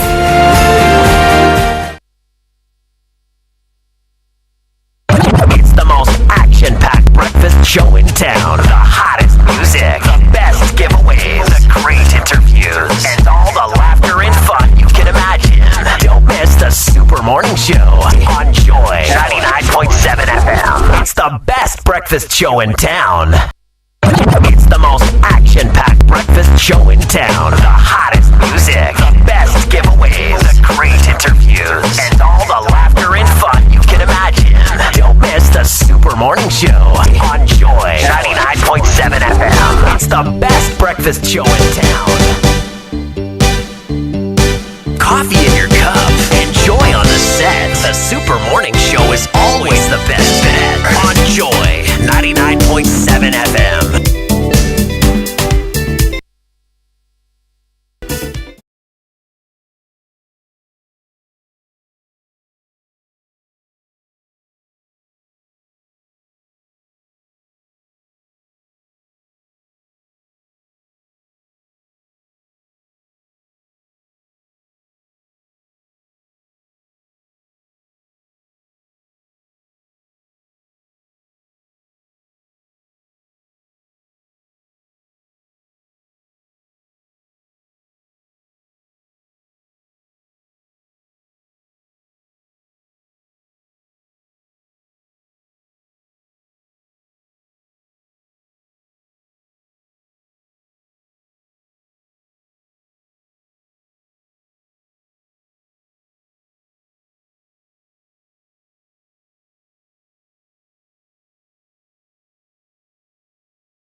7 FM, I'm very sorry. I know you were dancing and you had to cut your dancing short just so we can continue with the conversation. Today too is not your birthday. I'm helping him celebrate his birthday. So, look, yesterday, Ken Ofori-Atta presented the Nkunim budget, what he's described as the Nkunim budget. And this morning we've been telling you some of the highlights of the budget. So we're about to start the conversation. And the most important thing is, what's in it for all of us? For me, that's the basic question. You've heard everything, but what's in it for you? This morning, we're joined by the executive chairman of the Food and Beverages Association of Ghana, John Awuni. We're also joined by senior lecturer at the Department of Economics, University of Ghana, Dr. Priscilla Twumasi Bafo, who joins us via Zoom. And John Awuni joins us on the phone. Good morning, Dr. Twumasi Bafo, and good morning to you, Mr. Awuni. Thank you very much for joining us. Good morning. Good morning, Winston. Great. Thank you for having us, and a happy birthday. Thank you very much, Doc. Let me start off with you, Doc. And so you listened to the finance minister yesterday. You've listened to him outline all the measures he believes would help transform this economy. What do you make of the measures, and how do you think these measures would help transform the country? Thank you once again, Winston. I believe that this is a budget that is coming on the back of an IMF program, also a second budget post-COVID recovery. And so essentially, under an IMF program, you do not expect a budget which is quite audacious in terms of rolling out a number of policies that are supposed to engineer growth in the economy, because the emphasis under a program like that would be an austerity measure. You have been struggling, you want to stabilize your macro fundamentals. So essentially, the emphasis of this budget is basically on macroeconomic stability, but you also see that there's been an attempt to try to inject a few productive sectors of the economy. But when you look at it carefully, you see that even as that attempt is made, you realize that government is not really putting in a lot of resources, because we are not in a position to, for example, to afford those kinds of things.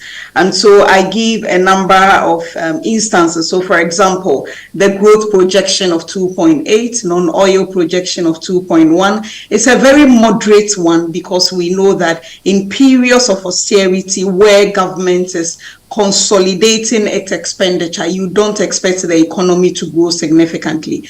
Government is a major player in an economy like ours. So if it is cutting back and constraining on spending, you know that it will certainly have a contractionary impact on the economy. So when you come to issues of expenditure, that is where I would want to see where the expenditure is going, for example.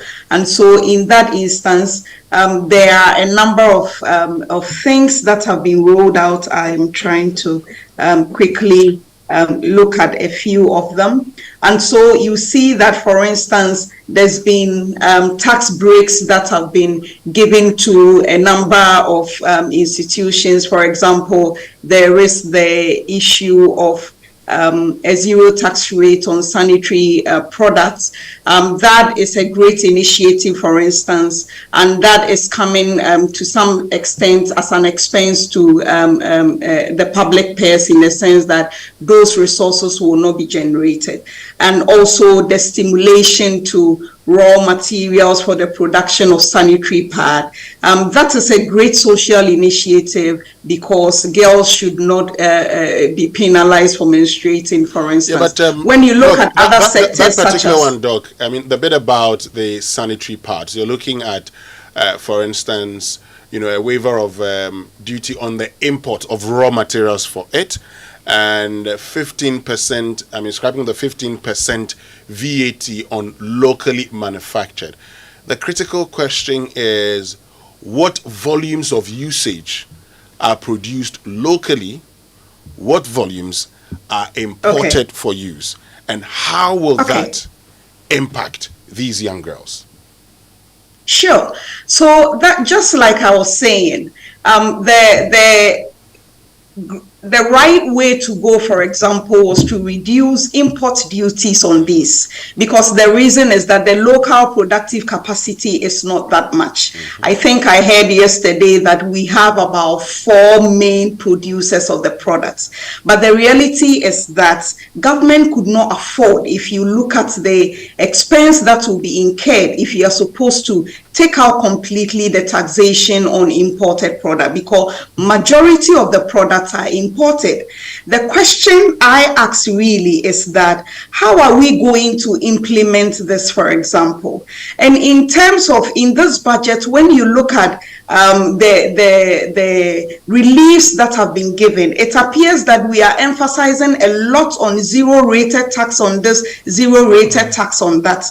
That also coming on the back that Ghana is championing after, for example, it's somehow problematic in a sense that all these are barriers that are being created. I know that under WTO rules, for example, the General Agreement on Trade and Tariffs, for instance, there is what we call the national treatment. You are not supposed to treat goods that come into your country differently from goods that are imported. If you have any issue, you need to impose the tariff at the point of entry and not when the goods have come in, then you begin to discriminate. So I am looking at how implementation would be done in the first place, and also whether the average Ghanaian who buys the locally produced sanitary pad would even feel it in the first place, because there need to be a lot of awareness for people to know the brands that are produced locally and the brands that are not, and also in terms of enforcement at the point of sale to let us know that traders are not putting VAT on these products. But when it comes to the technicalities of it, I know that it may not be in the now, but in future, Ghana may potentially have to face a few issues with some of these, because when it happens, you are on after championing Africa free trade, you are encouraging your goods to go to other countries, yet you are imposing restrictions on goods that are coming from other African countries. So those are some of the issues that I think I pick there in terms of the zero-rated treatment of some of the goods that are have been outlined in the budgets. Okay. I'll get back to you. This morning we're joined by Dr. Priscilla Chumesi-Bafa, who is a senior lecturer at the Department of Economics of the University of Ghana. And we're also joined by John Awuni, who's executive chairman of the Food and Beverages Association of Ghana. Now, Mr. Awuni, prior to the presentation of the budget, you had lots of expectations. You had been doing a lot of advocacy. You've been calling for a reduction of taxes here and there because you felt businesses were collapsing as a result. Were your expectations met? You've, I'm sure by now you've read a lot of the budget. What's your take? Well, thank you very much, Winston. Generally, I would say that my expectations have not been met. Taking cognizance of the requests that we made, the proposals that we made, presentations that we made to the Minister of Trade, the Minister of Finance, and the advocacy that we did in the media. We requested, it was our view that COVID-19 levy should be removed. It was our general view that the excise tax on food and drinks should be removed. It was our view that they should kind of remove the special import levy at the port. It was our view that they should have a bit of interest in the way electricity tariffs are reviewed, particularly in the manufacturing sector. It was our view that they should kind of engender some kind of activity in the private sector. We wanted to see a budget that would reflect in the lives of the common man, that come 1st January, when you go into the market to buy kinky, it may reflect in that price of the kinky. We wanted to see that if you go and buy wache, it will reflect in the price of the wache. That at least even if the wache price will not go down, it should stabilize. But as it is now, it doesn't look so. In the budget, the exchange rate it's like it points out that like we are kind of comfortable with the 12 cedis to $1 that we have. So we say that the exchange rate is stabilized. But I haven't, maybe I may miss it, but I haven't seen any serious effort pointed out in the budget that we are hoping that in the year 2024, second quarter, third quarter, the USD will reduce, the cedi will strengthen against the US dollar so that we could get to 9 cedis or 7 cedis or 8 cedis to $1. That is one particular thing that could have brought a lot of hope to the private sector. Because one thing that erodes the capital of the private sector generally is the exchange rate. And the level of unpredictability of that we have in the market in this country leaves much to be desired. So we thought that much would have been done with the exchange rate, but nothing like that was talked about, that the exchange rate will go down and then all that. So generally our hopes have not been met, our expectations have not been met. The private sector is still going to be the same because, as I mentioned earlier, COVID-19 is there. Even e-levy, it could have been reduced to reflect so that today, when you ask the common man on the street, the budget, how will it impact possibility? Oh, I think I used to pay this percentage on e-levy. Now it has been reduced. So come 1st January, I will benefit this. This is something that you would do to recognize. Mr. Winnie, are you suggesting that Mr. You recognize the difficulty that your citizens are going through?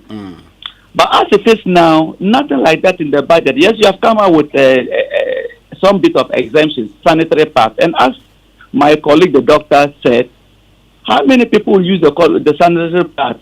Even then, as it has been the tradition for most of the ministry, we will never have any minister of health, particularly in the area of sanitary pads, or minister of trade, will try to meet shop owners and say that, listen, our expectation is that we want to promote the use of locally produced sanitary pads. So we want to sell this percentage by the close of 2024. So how are you going to help us? You see, the whole general picture is that importers are criminals. They are anti-economy. So they will never meet. Throughout my participation in the private sector for over 20 years, I have not had any minister of trade or minister of agric who has come into power and then invite businessmen and then key businessmen and say that this is my vision for the sector. How will you help me to achieve this? Say Minister of Agric comes in and then meets a lot of importers of rice or chicken and says, this is my vision. I want to increase the production of locally produced chicken or rice to this percentage. How will you help me to sell this? How will you help me to achieve this? The Bible says that make the vision plain, and they that read the vision shall run thereof. We sometimes don't even know the vision of the minister or that. So clearly, and even the 2024 budget still points out to that. So you have people still going in to look out for locally, to buy sanitary pads, and they will be looking for foreign sanitary pads.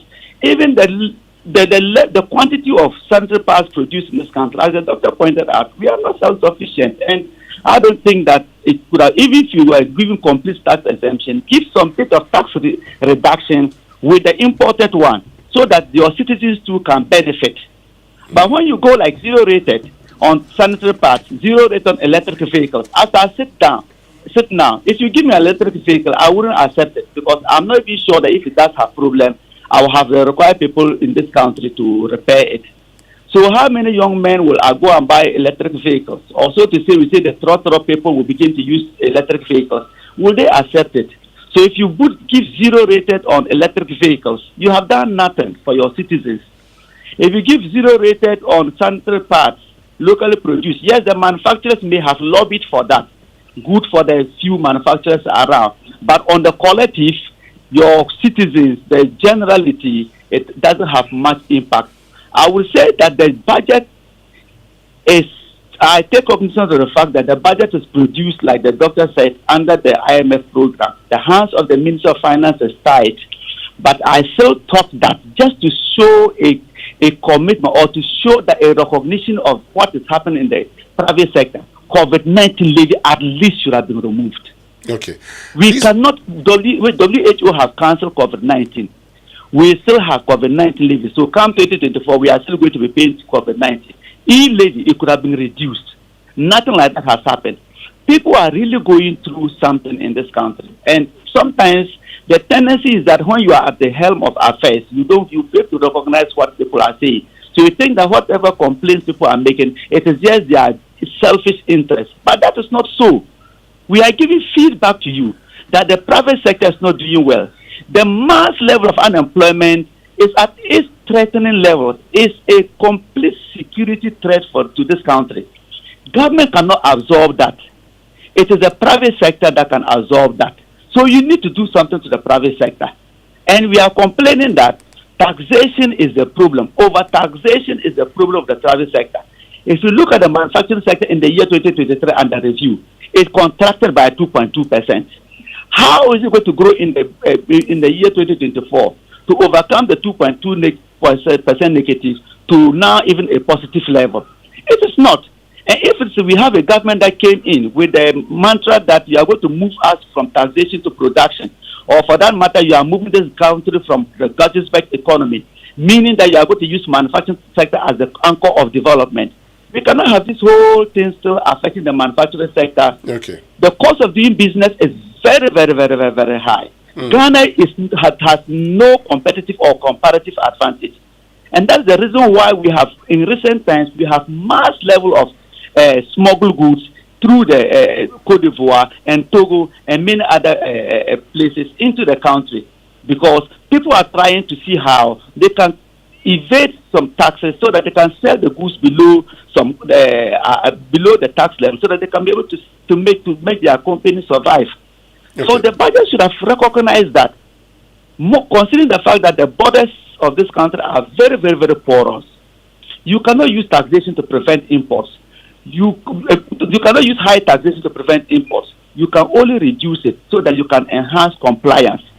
Okay. And I don't see this budget pointing to the level. So come 2024, we are still going to have GRA officers and officers sitting down at the doorsteps of the Abosokai shops, sitting down in the offices of companies, doors of companies, insisting that they must pay taxes and all that. And when we get to the realm where the taxation is not convenient, as one of the canons of taxation, the tax must be convenient, and you have to force people to pay the tax, then it becomes very problematic and unsustainable. And generally, economists agree tax cuts have very, very positive effect on revenue mobilization. Whether it is consumer tax, whether it is income tax, or it is corporate tax, it will go a long way to increase demand. Okay. It will go a long way to increase production. It will go a long way to increase government revenue mobilization. Please hold on for me, Mr. Awuni. I'll get back to you. Please hold on for me. I'll get back to you. Because you've talked about how, a reduction can help, but also, most importantly, now that you've talked about all the things that you expected that weren't done, going forward, how is this going to impact on your business and by extension the consumer? We'll also be finding that's out from Dr. Priscilla Chumesi Bafo. We've also talked about whether she agrees with some of the suggestions that at this point in time the best way to go would have been tax reduction and not these incentives that do not really matter, in the words of John Awuni. Of course, you can also join us on X. Use the hashtag JoySMS. Just tell us whether you see anything in the budget for yourself and the impact that this budget is going to have on you. Text messages on this morning show brought to us by GCB Bank PLC. GCB Personal Loan, make that big move and dream a reality. And GCB is your biggest and largest bank in Ghana. They're offering GCB salaried account holders personal loans in less than 24 hours to fund your next big move. With GCB's Big Move personal loan promotion, you can access up to 400,000 Ghana cedis at a significantly reduced interest rate with a 2-month repayment grace period to meet your urgent financial obligations with a smile. It is time to make that big move, be it educational fee payments, buying a car, or building your dream home. GCB makes these dreams a reality and life easier for its customers. So let GCB lend you the needed support to make that big move, to take care of those urgent personal needs. Visit any GCB branch or call GCB on 0800 422 422 for further inquiries. Terms and conditions apply. GCB, your bank for life. Now, experience the excellence and global recognition of a British education. Combined with convenience and affordability at Lancaster University, Ghana, Moavi, expand your horizons and elevate your career prospects with a British degree, as Winston, delivered right to your doorstep. Apply now and embark on a transformative educational journey that will shape your future. Admissions are currently open for the January 2024 intake. For more information, kindly visit lancaster.edu.gh. Can also contact us via email at admissions@lancaster.edu.gh or call. This number is 0302 218 989 or 020 960 7008. Lancaster University, Ghana. The only British university campus in the entire West African sub-region. Entire, baby. Anyway, are you sinking in your bed? Is your mattress failing to give you the safety and comfort you deserve? Get yourself a Royal Foam mattress, which guarantees you the good sleep and relaxation you deserve today. As Space Setters, we have attached pillows to the mattress you buy for free. Get this offer in all our showrooms and sales outlets across the country. Don't be left out. Royal Foam wishes to say a big thank you to you, all their loyal customers, for making them win the Silver Awards at the 12th Ghana Business and Financial Service Excellence Awards. Please call them on 020-227-1000 for enquiries. Royal Foam, rest assured. And it's November sales at Furniture City. Black Friday came early at Furniture City. Crazy deals await you at Furniture City. So pick any item and enjoy from 20 to 50% discount on selected items. Items ranging from furniture, dining sets, sofas, decor, furniture for your gardens, carpet, curtains, so much more at Furniture City. It's a crazy deal this November. Only at Furniture City, your home of quality furniture and the largest furniture shop in Ghana. So hurry, rush now to Furniture City for all kinds of furniture and enjoy 20 to 50% discount on the selected items. And for the month of November and December, Furniture City is open to serve you on Sundays. Find Furniture City at city number 77 Spintex Road, 200 meters from the Flower Pot Runabout on the Spintex Road and opposite City Ceramica. And visit their Facebook page to learn more. It's Furniture City Ghana Limited, and their website is FurnitureCityGhana.com. Call their sales department on 0244 213 333 or 0540 314 948. Furniture City, your home of quality furniture. Now, every life is unique, right? Every life is precious and everyone deserves to live their best life. ABSA understands this perfectly. This is why ABSA is in partnership with Enterprise Life. It's offering you a life insurance plan that gives you more. With the unlimited life protection plan for ABSA, underwritten by Enterprise Life, you enjoy no age limit to sign on. Mavi, a 100% premium refund at the end of the term, a life swap option which allows you to transfer your benefits to a relative who is not insured on the policy, 2 months premium holiday, and so much more. You deserve more from your protection, so sign up for the unlimited life protection plan today. Discover how to get things done at absa.com.gh or the nearest ABSA branch. Terms and conditions apply. That's Africana City. Yeah. Raymond, before you go, I know you'd have to leave, but before you go, there's been this whole talk about the economy reaching 1 trillion next year. And I'd ask Dr. Priscilla Chimesiba for this question also after asking you. But the other question is this. If you look at it from the past, a reference to the 2016, is it appropriate for us to reference 2016, where at the time, if you did the calculation, by way of the CD rate, so dollar terms, 56 billion. Currently, it's at 69 billion. With a current dollar term.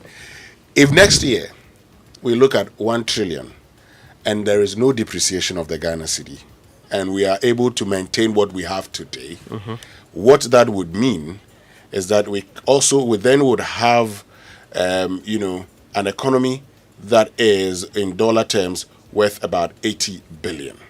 So we've done 56 to 80 billion in almost 8 years. In 8 years.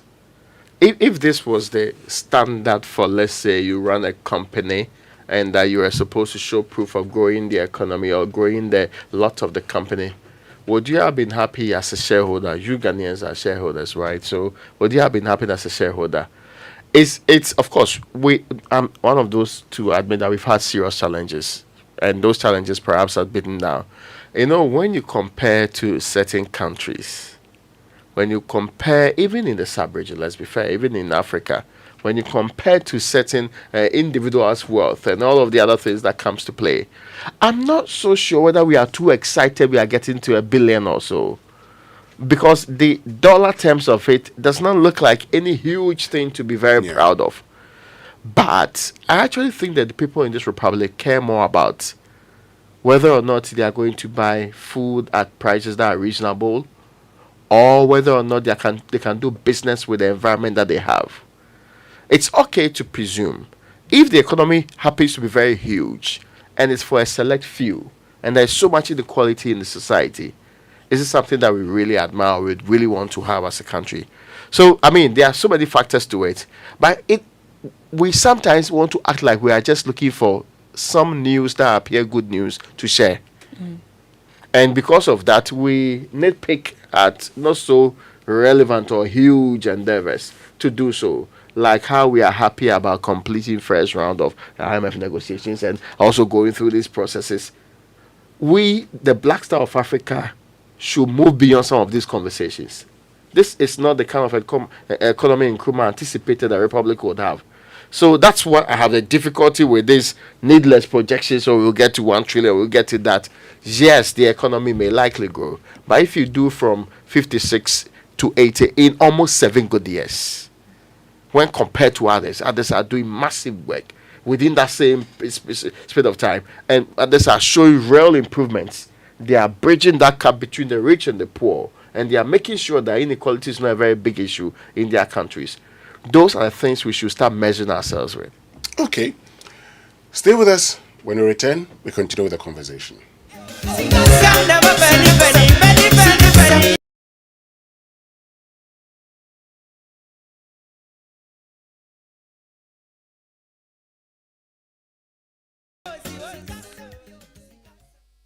It's time for heaven to touch the earth. Are you ready for Heaven on Earth Conference 2023? All roads lead to the Empowerment Worship Center from the 15th to the 19th of November as believers from across the globe gather. Join our global lead pastor and conference host, Pastor Gideon Danso, and seasoned men of God, the Reverend Dr. Mensa Otabo, Pastor Paul Doherty, Pastor Keon Henderson, Pastor Ray Bevan, and Pastor Bradley Knight for a life-changing experience. Leading us in worship will be EWC Live. Conference kicks off on Wednesday night, 15th of November, continues through to Friday the 17th, 6 p.m. each night, and we crown it all on the 19th of November with Conference Sunday, 3 power-packed services at 8 a.m., 10 a.m., and 6 p.m. Location is the EWC Prayer Factory, Jowlu, next to the Allied Heights. There's a word from God to shift you from where you are to where you spiritually belong. So don't miss out on Heaven on Earth Conference, brought to you by the Empowerment Worship Center, where God lives.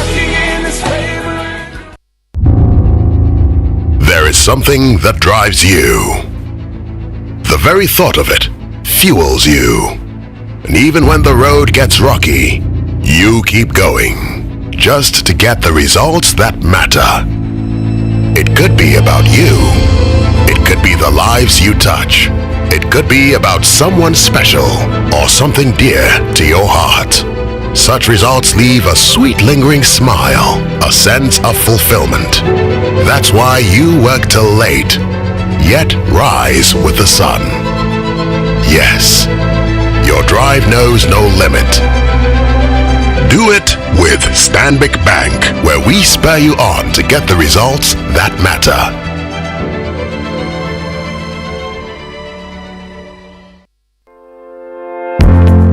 Are you hoping to start university this January? If you want a British degree from a world-class university at a fraction of the cost, then join Lancaster University Ghana right here in Accra. With a diverse student community, vibrant campus life, and up to 50% scholarship to support your study, Lancaster University Ghana provides you with a world-class education that creates endless possibilities globally. Don't miss this once-in-a-lifetime opportunity. Apply to join Lancaster University Ghana, where learners become leaders. Admissions are currently open for our January 2024 intake.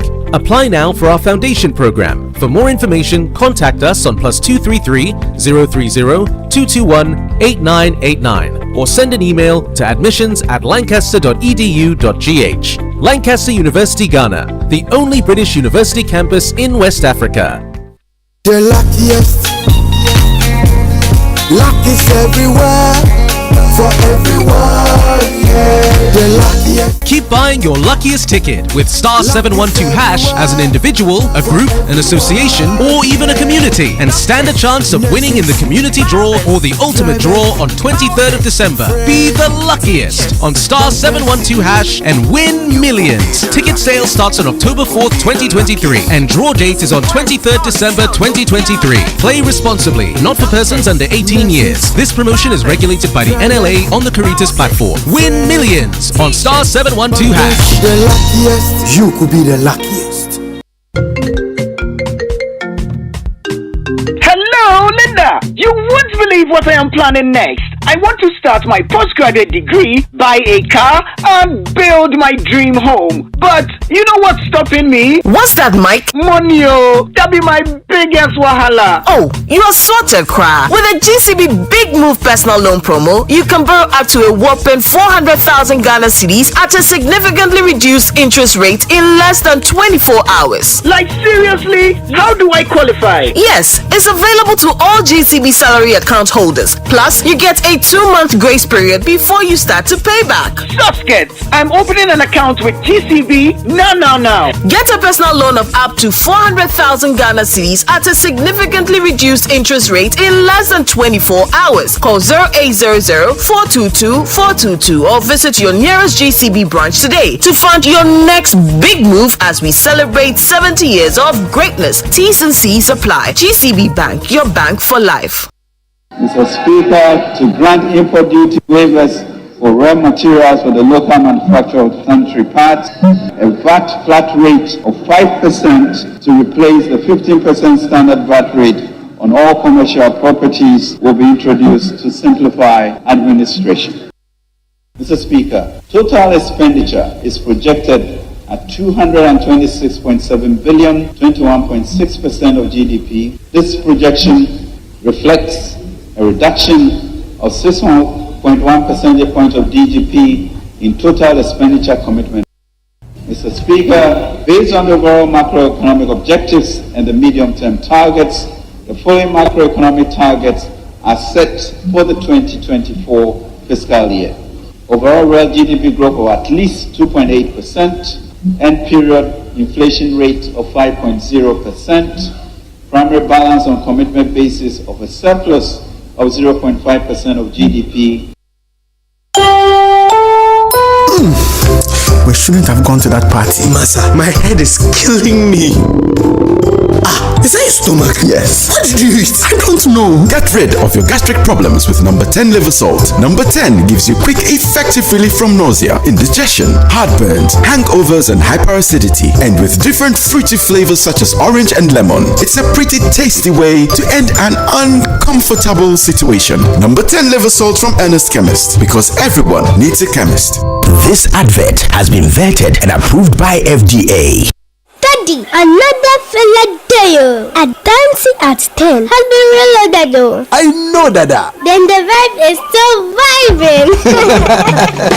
Everyone needs to experience the vibe. And at Dancing at 10 Reloaded is definitely what you need this December. We are sustaining the vibes in Qatar, Nairobi, Zanzibar, Singapore, South Africa, Malaysia, Philippines, and Rwanda from 20th November at a rate starting from $1,990 per person and $3,950 for a couple. Your flight, accommodation, breakfast, and tours are all sorted. Simply call 0595 500 817 or 0556 310 404 to book now. At Dancy Travels, fuel life's beauty.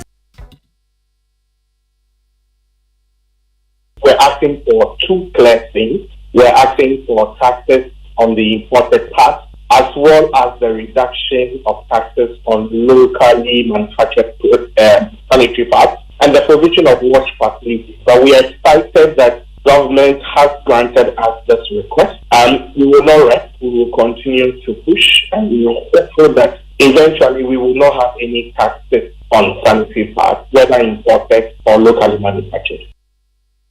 Normally, the general impression is that whatever the cost, we will pass it on to the final consumer. You understand? Because businesses have to survive. But then it's not also easy because the consumer is also overburdened. And so what it means is that businesses are not going to thrive because of our turnovers are going to be curtailed.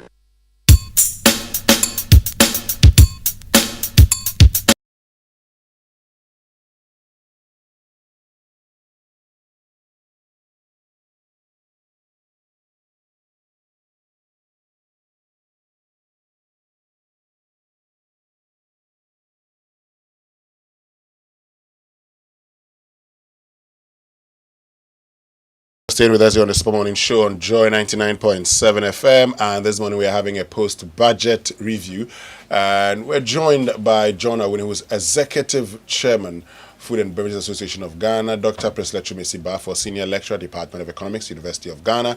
We've also been joined by Joseph Obeng, who is President, Ghana Union of Traders Association. So we're doing a review of the budget. Since you just joined us, let me start off with you, Joseph Obeng, who's President of GUTA. So you are suggesting that you're going to have to pass on the cost to us.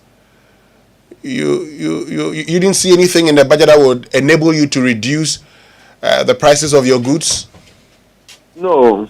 Normally, business, you have to calculate your cost and then you pass it on to the consumer. That's how the natural sequence is.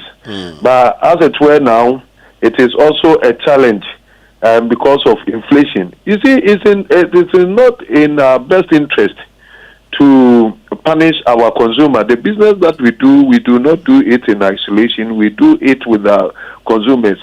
So if they are not doing well, it means that it affects our growth also. In this particular situation, the inflation has eaten away the purchasing power of our consumers. So we cannot say that because they do not do anything to give us relief in taxes, we are going to pass everything, where it is also not possible. So in this situation, you are unable to have the necessary turnover that you want to enable you pay your bank loans and then the supplier's credit that you've gotten. And that's what we say that is a very challenging situation. So how are you going to cope then? I mean, if you don't pass it on, how are you going to cope as a business? No, I'm not saying you are not passing it on, but I say that you even have the challenge of passing it on. So you will pass it on? You pass it on anyway, but whether the consumer have the capacity to buy the volumes that they used to buy, that is being the problem. So if your turnover is curtailed, because when prices go up, definitely it is not in the interest of the trader or the business person, because the business thrives on turnover. So if your turnover is curtailed, all that it means is that you are unable to service your debt. And it's as simple as that, unless the person does not know what business is all about. Okay. Yeah. So we have a kind of challenge. Yeah. Okay. So let me get a very clear understanding. How is this budget going to impact businesses? Tell me. So negatively, because already we are out of competition. Because the business that we do it in competition with the rest of the sub-region, what we call the cross-border trading. When we import our goods into Ghana, we expect that Togo people come and buy. Matters, we also go and buy from Togo. In this particular instance, most of the goods that we import here, our own people leave the shores of Ghana, change their foreign exchange, go to Togo and buy their goods. That is also imported because cost of doing business in that destination is far cheaper than that of Ghana. So we are losing out in competition. But at least if you look at, I mean, when it comes to sanitary pads, for instance, there's been removal of import duties on raw materials for its manufacture, zero VAT rate for local manufacture. Is that not a good one that would actually enable you to buy locally at reduced rates? Wouldn't that help you? Yeah, that is the spirit. That's what we seek for the generality of the manufacturing sector. So if they can get it, it's also good, because like I'm telling you, if you are able to expand it to cover a lot more businesses in the manufacturing sector, so be it. Because when their produce is cheaper, we do not even have to travel as importers to go and buy from elsewhere. We have to buy it from them. So any thing that we do to boost the local production of our manufacturers is in our favor. Because let me tell you, there's a company in Tema called Avenash. They produce oil. Now we visited their plant and they've shut it down because the oil that they manufacture in Ghana they cannot sell, because there is another manufacturing oil manufacturing company in Togo who sells far cheaper than that company in Ghana. They bring the goods from Togo, come and sell it cheaper, and so it is in the best interest. But this is just for a small segment of the manufacturing sector, and so if we will even enlarge it to embrace all the other manufacturing sectors, it is good. I won't say that I'm important, because there's no need. If you can get the goods from within, we are self-sufficient, we can buy from within. There's no need. If the local manufacturers thrive, it helps the local traders. Because manufacturing is not complete unless it reaches the final consumer, and we serve as the vehicle to sell the manufacturers. Because the manufacturers, the local manufacturers, they are not the traders who sell the goods. They produce and we buy, and then the shortfall is what we go outside and go and bring it. So I'm all for it, but it's just skewed to just a segment of the business community. When we reduce import duty on agric machinery, definitely it is positive, because they are going to use it to produce food for all of us to eat. Sanitary part for our women folk is going to help them. Our ladies who attend school, who do not have the money to buy, can also patronize. So we are not saying that there's nothing positive about those reliefs. What we are saying is that in the broader picture, our demands were not met, because cost of doing business is excessively high, cost of borrowing is excessively high, and clearing goods at the port is extorsively high, and that is not helping the growth of businesses. That's what we've said. And then what came to mind is the nuisance taxes that is not helping us, and then we mentioned the COVID levy.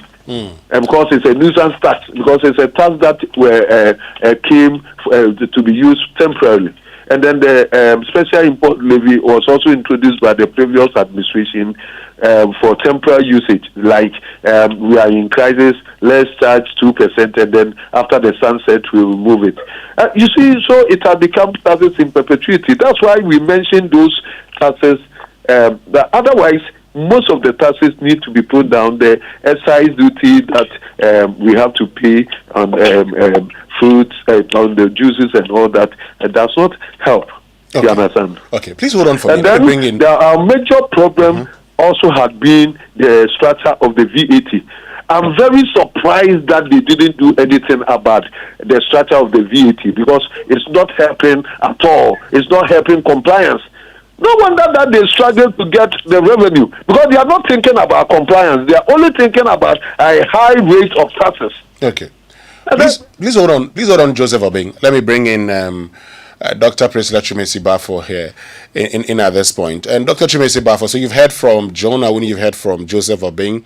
All traders, they're engaged in import or production, and they're telling you that their businesses cannot survive. They say even though they know we are in difficult times, at least a few things should have been done so that they don't have to pass everything on to the consumer. Would you agree that based on the measures put in place, many of us would not see improvement in the prices of the goods that we buy and could only, in certain instances, get worse off. Winston, I have followed the discussion carefully, and as I started by saying that this budget, the expectation is what it is, because it's a period for stabilization, and stabilization is important for businesses, right? And so whilst you are striving to attain that stabilization, it will come at a cost. And that cost is some of the issues that have been outlined. Essentially, what government needs to do is that to work strictly at the stabilization, so that when inflation comes down, interest rates comes down, the whole environment is sanitized, we get a stronger hang on the depreciation of the currency, then the business environment improves. But as it is, I don't see how government could have given out a lot of the demands of businesses without really undermining some of the gains that it had already made. But for me especially, I think that in terms of the stability that this budget is striving to achieve, it still hinges on some tricky slope, in a sense that government is projecting to spend about 16.8% of GDP, which is 170 million. Expenditure is higher, and the difference is about 50 billion plus. And given that 2024 is an election year, I even anticipate that the expenditure would be more. The issue I have really is that in terms of the revenue side, government in this budget, you don't see a clear-cut strategic approach towards revenue mobilization. Why am I saying this? Yes, we are okay with the fact that there are no clear new tax handles. But the question is, the existing tax handles, how are they being made to work? And I give you a typical example. We've talked a lot about property taxes. Yeah. In the budget, you hear in the speech, I am here to see the main document, but in the budget speech, the minister indicates that due to reforms, originally property taxes were ceded to the district assemblies, and with a lot of inefficiencies in collection and all, now it's being centralized. They've been able to reform to bring in and increase the number of properties from 1.3 million to about 12.4 million properties.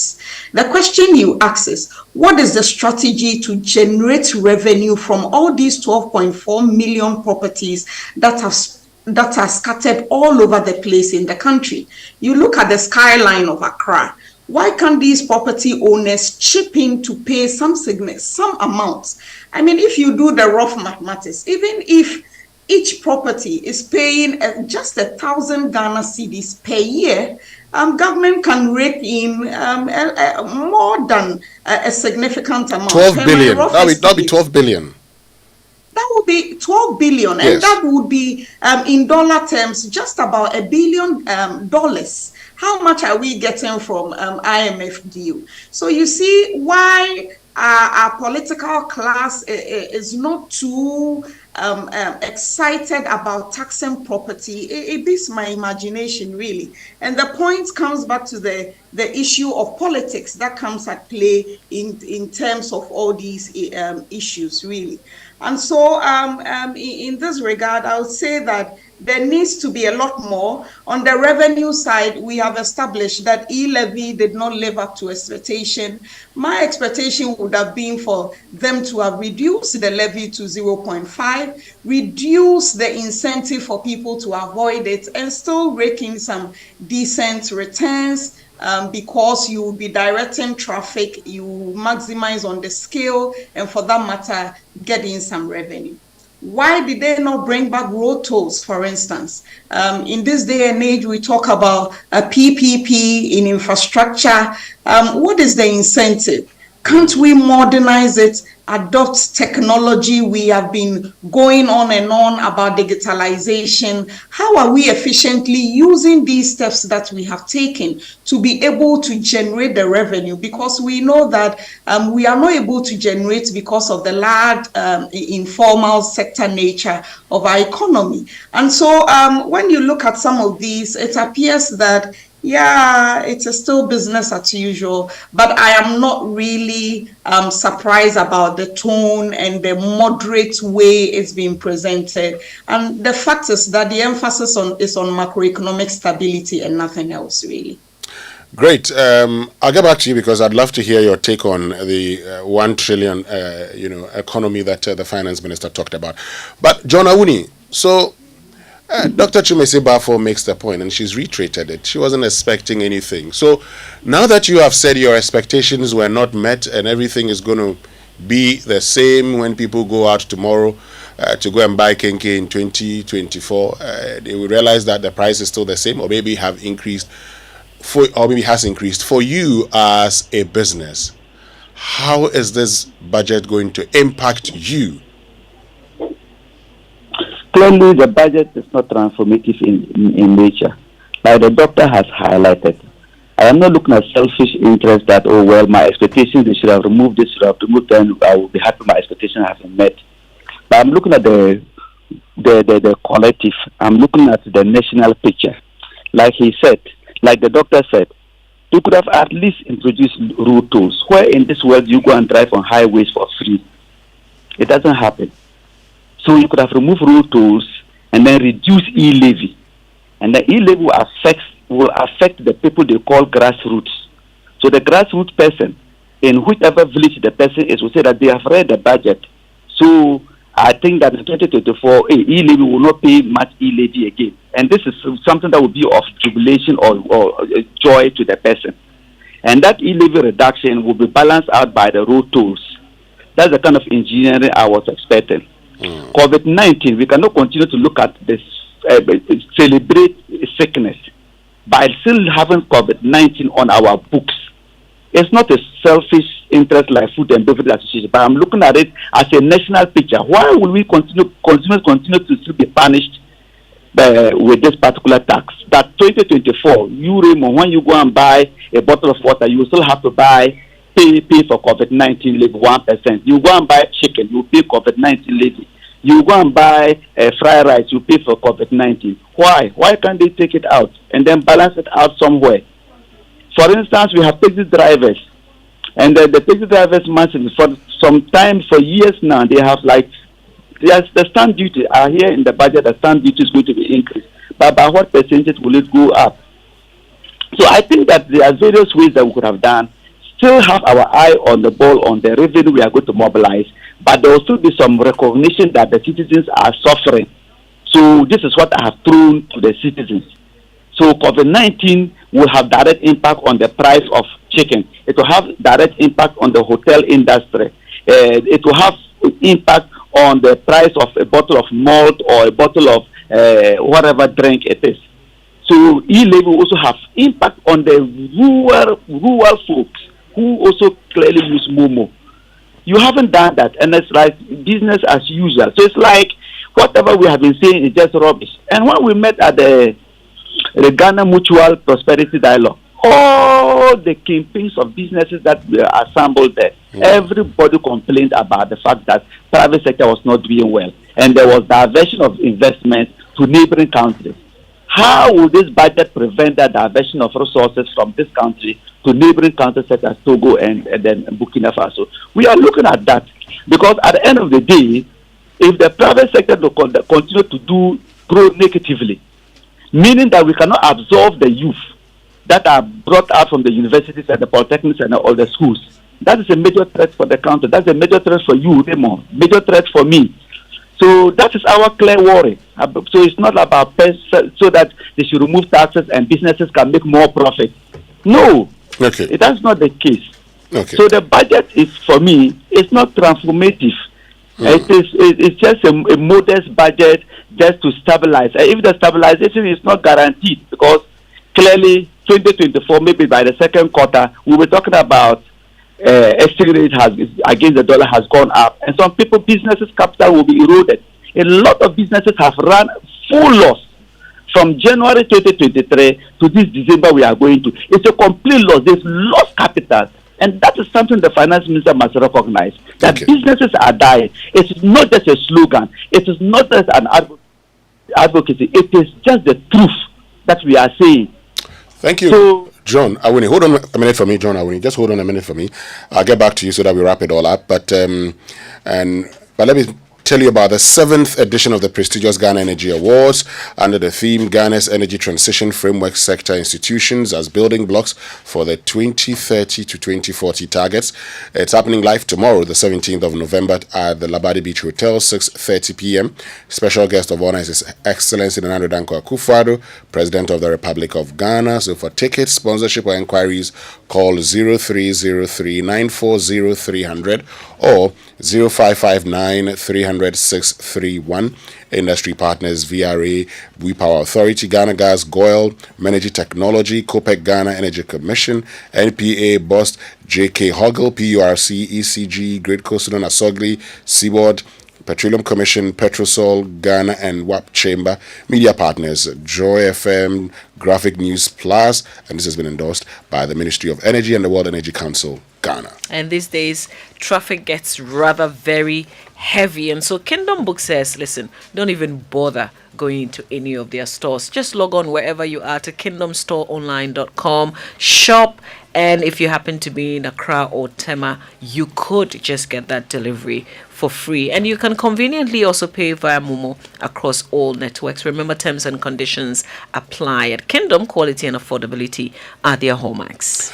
So it's Black Friday at City Ceramica. Get up to 50% discount off all selected items like quality security doors, jacuzzis, tiles, and on all sanitary wares. Visit City Ceramica for your notable high-quality brands and get up to 50% discount on selected items. Come to City Ceramica today for your authentic brands such as Parmesa, Caratile, Vitra, Roca Trent, and more. Locate City Ceramica on the Spinters Road, 200 meters from the Flower Pot roundabout and opposite Furniture City. Call 0202525855 or 0509847123. City Ceramica. Find it, love it, buy it. Now, it's a new world of doing business, and your business shouldn't be left out. It's time to get a Momo for Business today to accept payment from over 15 million Momo customers. All you need is a business registration certificate and your Ghana card. Applying to be Momo MTN Momo merchant has been made simple and fast. You just have to dial *5051# and follow the prompts to apply online at momomerchantapplication.mtn.com.gh. You receive a reference number which you can use to track your application. So don't get caught waiting. Enjoy secure transactions and convenient transactions for your business with MTN Momo today. Note that the application is free. Do not pay any money to anyone for a merchant payment solution and report any fraudulent charges using the Momo app available on Play Store and App Store. Great. So we're still joined by John Awuni, Executive Chairman, Food and Beverages Association of Ghana, Dr. Priscilla Chumesi Bafo, Senior Lecturer, Department of Economics, University of Ghana, and Joseph Obeng, President, Ghana Union of Traders Association, GUTA. You'll hear more from them after these messages.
Welcome back. This is the Super Morning Show on Joy 99.7 FM. We still have John Awuni, Executive Chairman, Food and Beverages Association of Ghana, Dr. Priscilla Chumesi Bafo, Senior Lecturer, Department of Economics, University of Ghana, and Joseph Obing, President, Ghana Union of Traders Association, GUTA.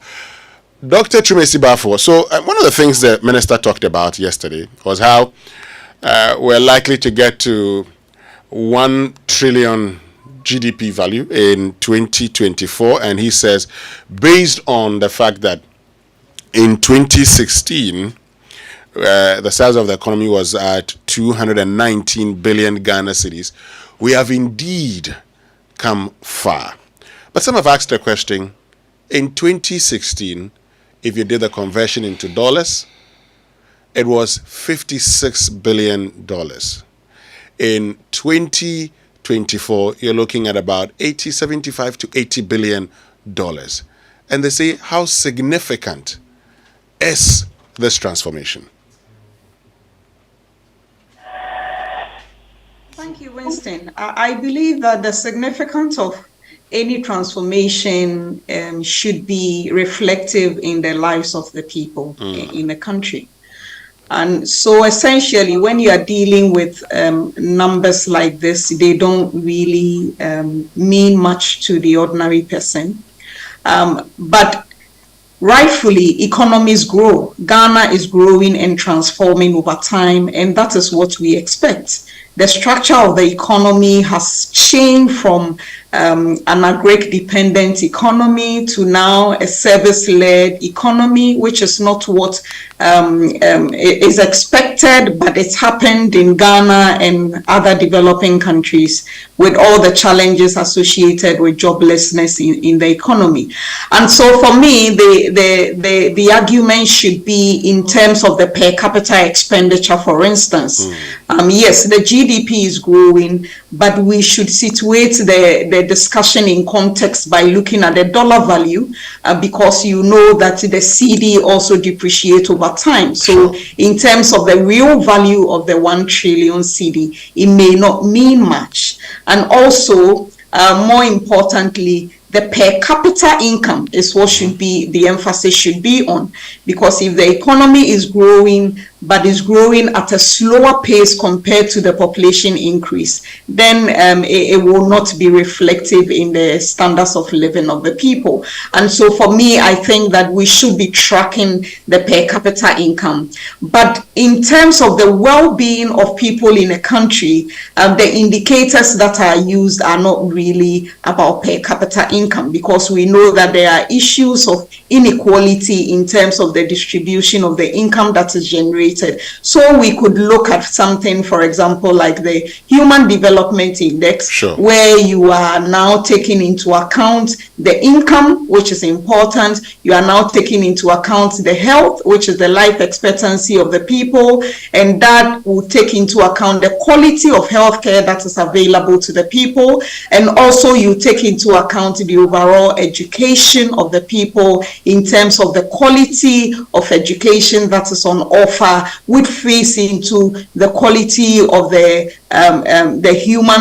workforce that is available, which leads into people generating decent jobs and all that. So that is where the discussion should be. But as always, one is not surprised when you hear some of these, because certainly politicians would always want to drum home some successes, whether perceived or real, to make some political gains, really.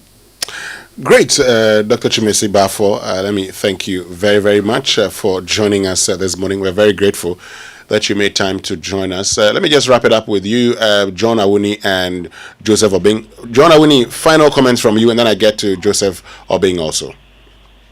Well, I would say that I think that the government, the finance minister, can do better in the mid-year budget. So we look forward to him taking these concerns critically and then let it reflect in the mid-year budget. If there will be one, so that it can reflect in the lives of the people. Because you should not boast about $1 billion economy and then then it doesn't reflect in the lives of the people, like the doctor said. sometimes our data is not even right. That the true data reflects in the lives of the people. That's those to be your data. But the kind of data that sometimes we run in this country is not something that I really have too much confidence in. So normally, I will look at the lives of the people, the transformative lives in the people, and I'll say that my economy is doing well. Okay. But that is what I would say in my conclusion. But I think that the business sector deserves more attention moving forward. Thank you very much, John Awini. Finally, from you, Joseph Obeng. We have to move away from taxation to production. Our productivity is contained because of the high level of taxes that we pay. And so we have to think again. We are not being competitive in the continental free trade area because of the same reason of prices. Public is also reeling under the effect. Yeah, so that's what I have to say. We have to think again about all this. Thank you very much, Joseph Obeng, President, Ghana Union of Traders Associations, and John Awuni, Executive Chairman, Food and Beverages Association of Ghana. You also heard from Dr. Priscilla Chumesi Bafo, who's Senior Lecturer, Department of Economics, University of Ghana. We'll be right back.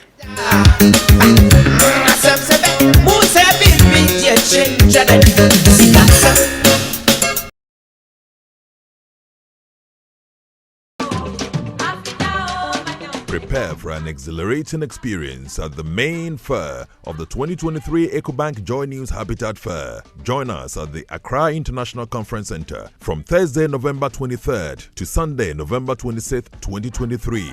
Doors will be open from 8 a.m. to 6 p.m. each day to welcome you. This year, we are diving into the theme of home ownership, exploring the nuances between affordability, comfort, and luxury. Whether you're embarking on your home ownership journey or looking for upgrades, this fair is your destination for all things housing. Encounter a comprehensive assembly of stakeholders from Ghana's housing and construction sectors. Engage the experts across the spectrum of home creation and enhancement. The EcoBank Joy News Habitat Fair is in partnership with EcoBank, the Pan-African Bank, and powered by the Planned City Extension Project from Cities and Habitats. Rent to own.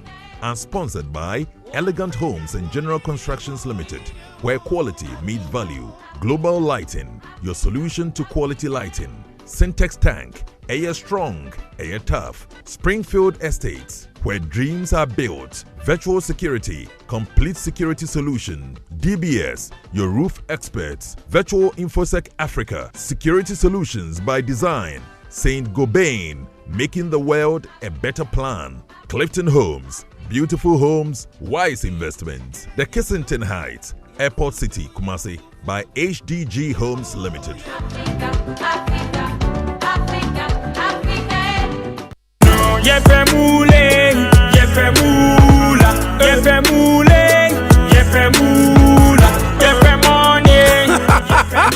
Introducing Pick 4 from Game Park Games, the easiest lottery to play and win. Pick 4 numbers from 0 to 9 up to 3 times a day to become one of our daily winners. More moolah, more power. Play online at www.gameparkgames.com or dial *946# to play. Game Park Games is regulated by the National Lottery Authority, not for persons under 18. Play responsibly. Pick 4 from Game Park Games. More moolah, more power.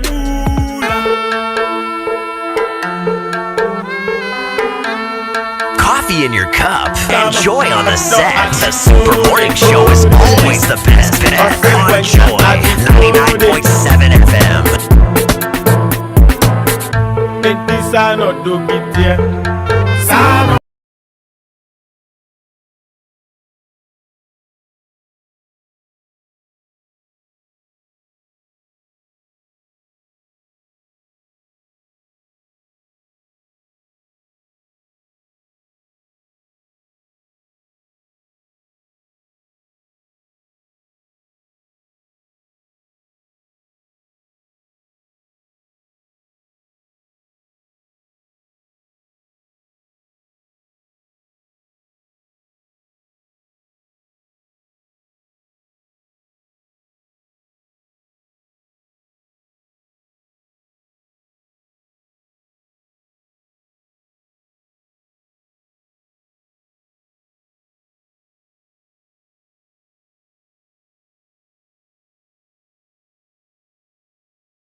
0.7 FM, and you know, for huge discounts and free gifts, visit Electroland showrooms and authorized dealers shops for all your needs in household electrical and electronic goods.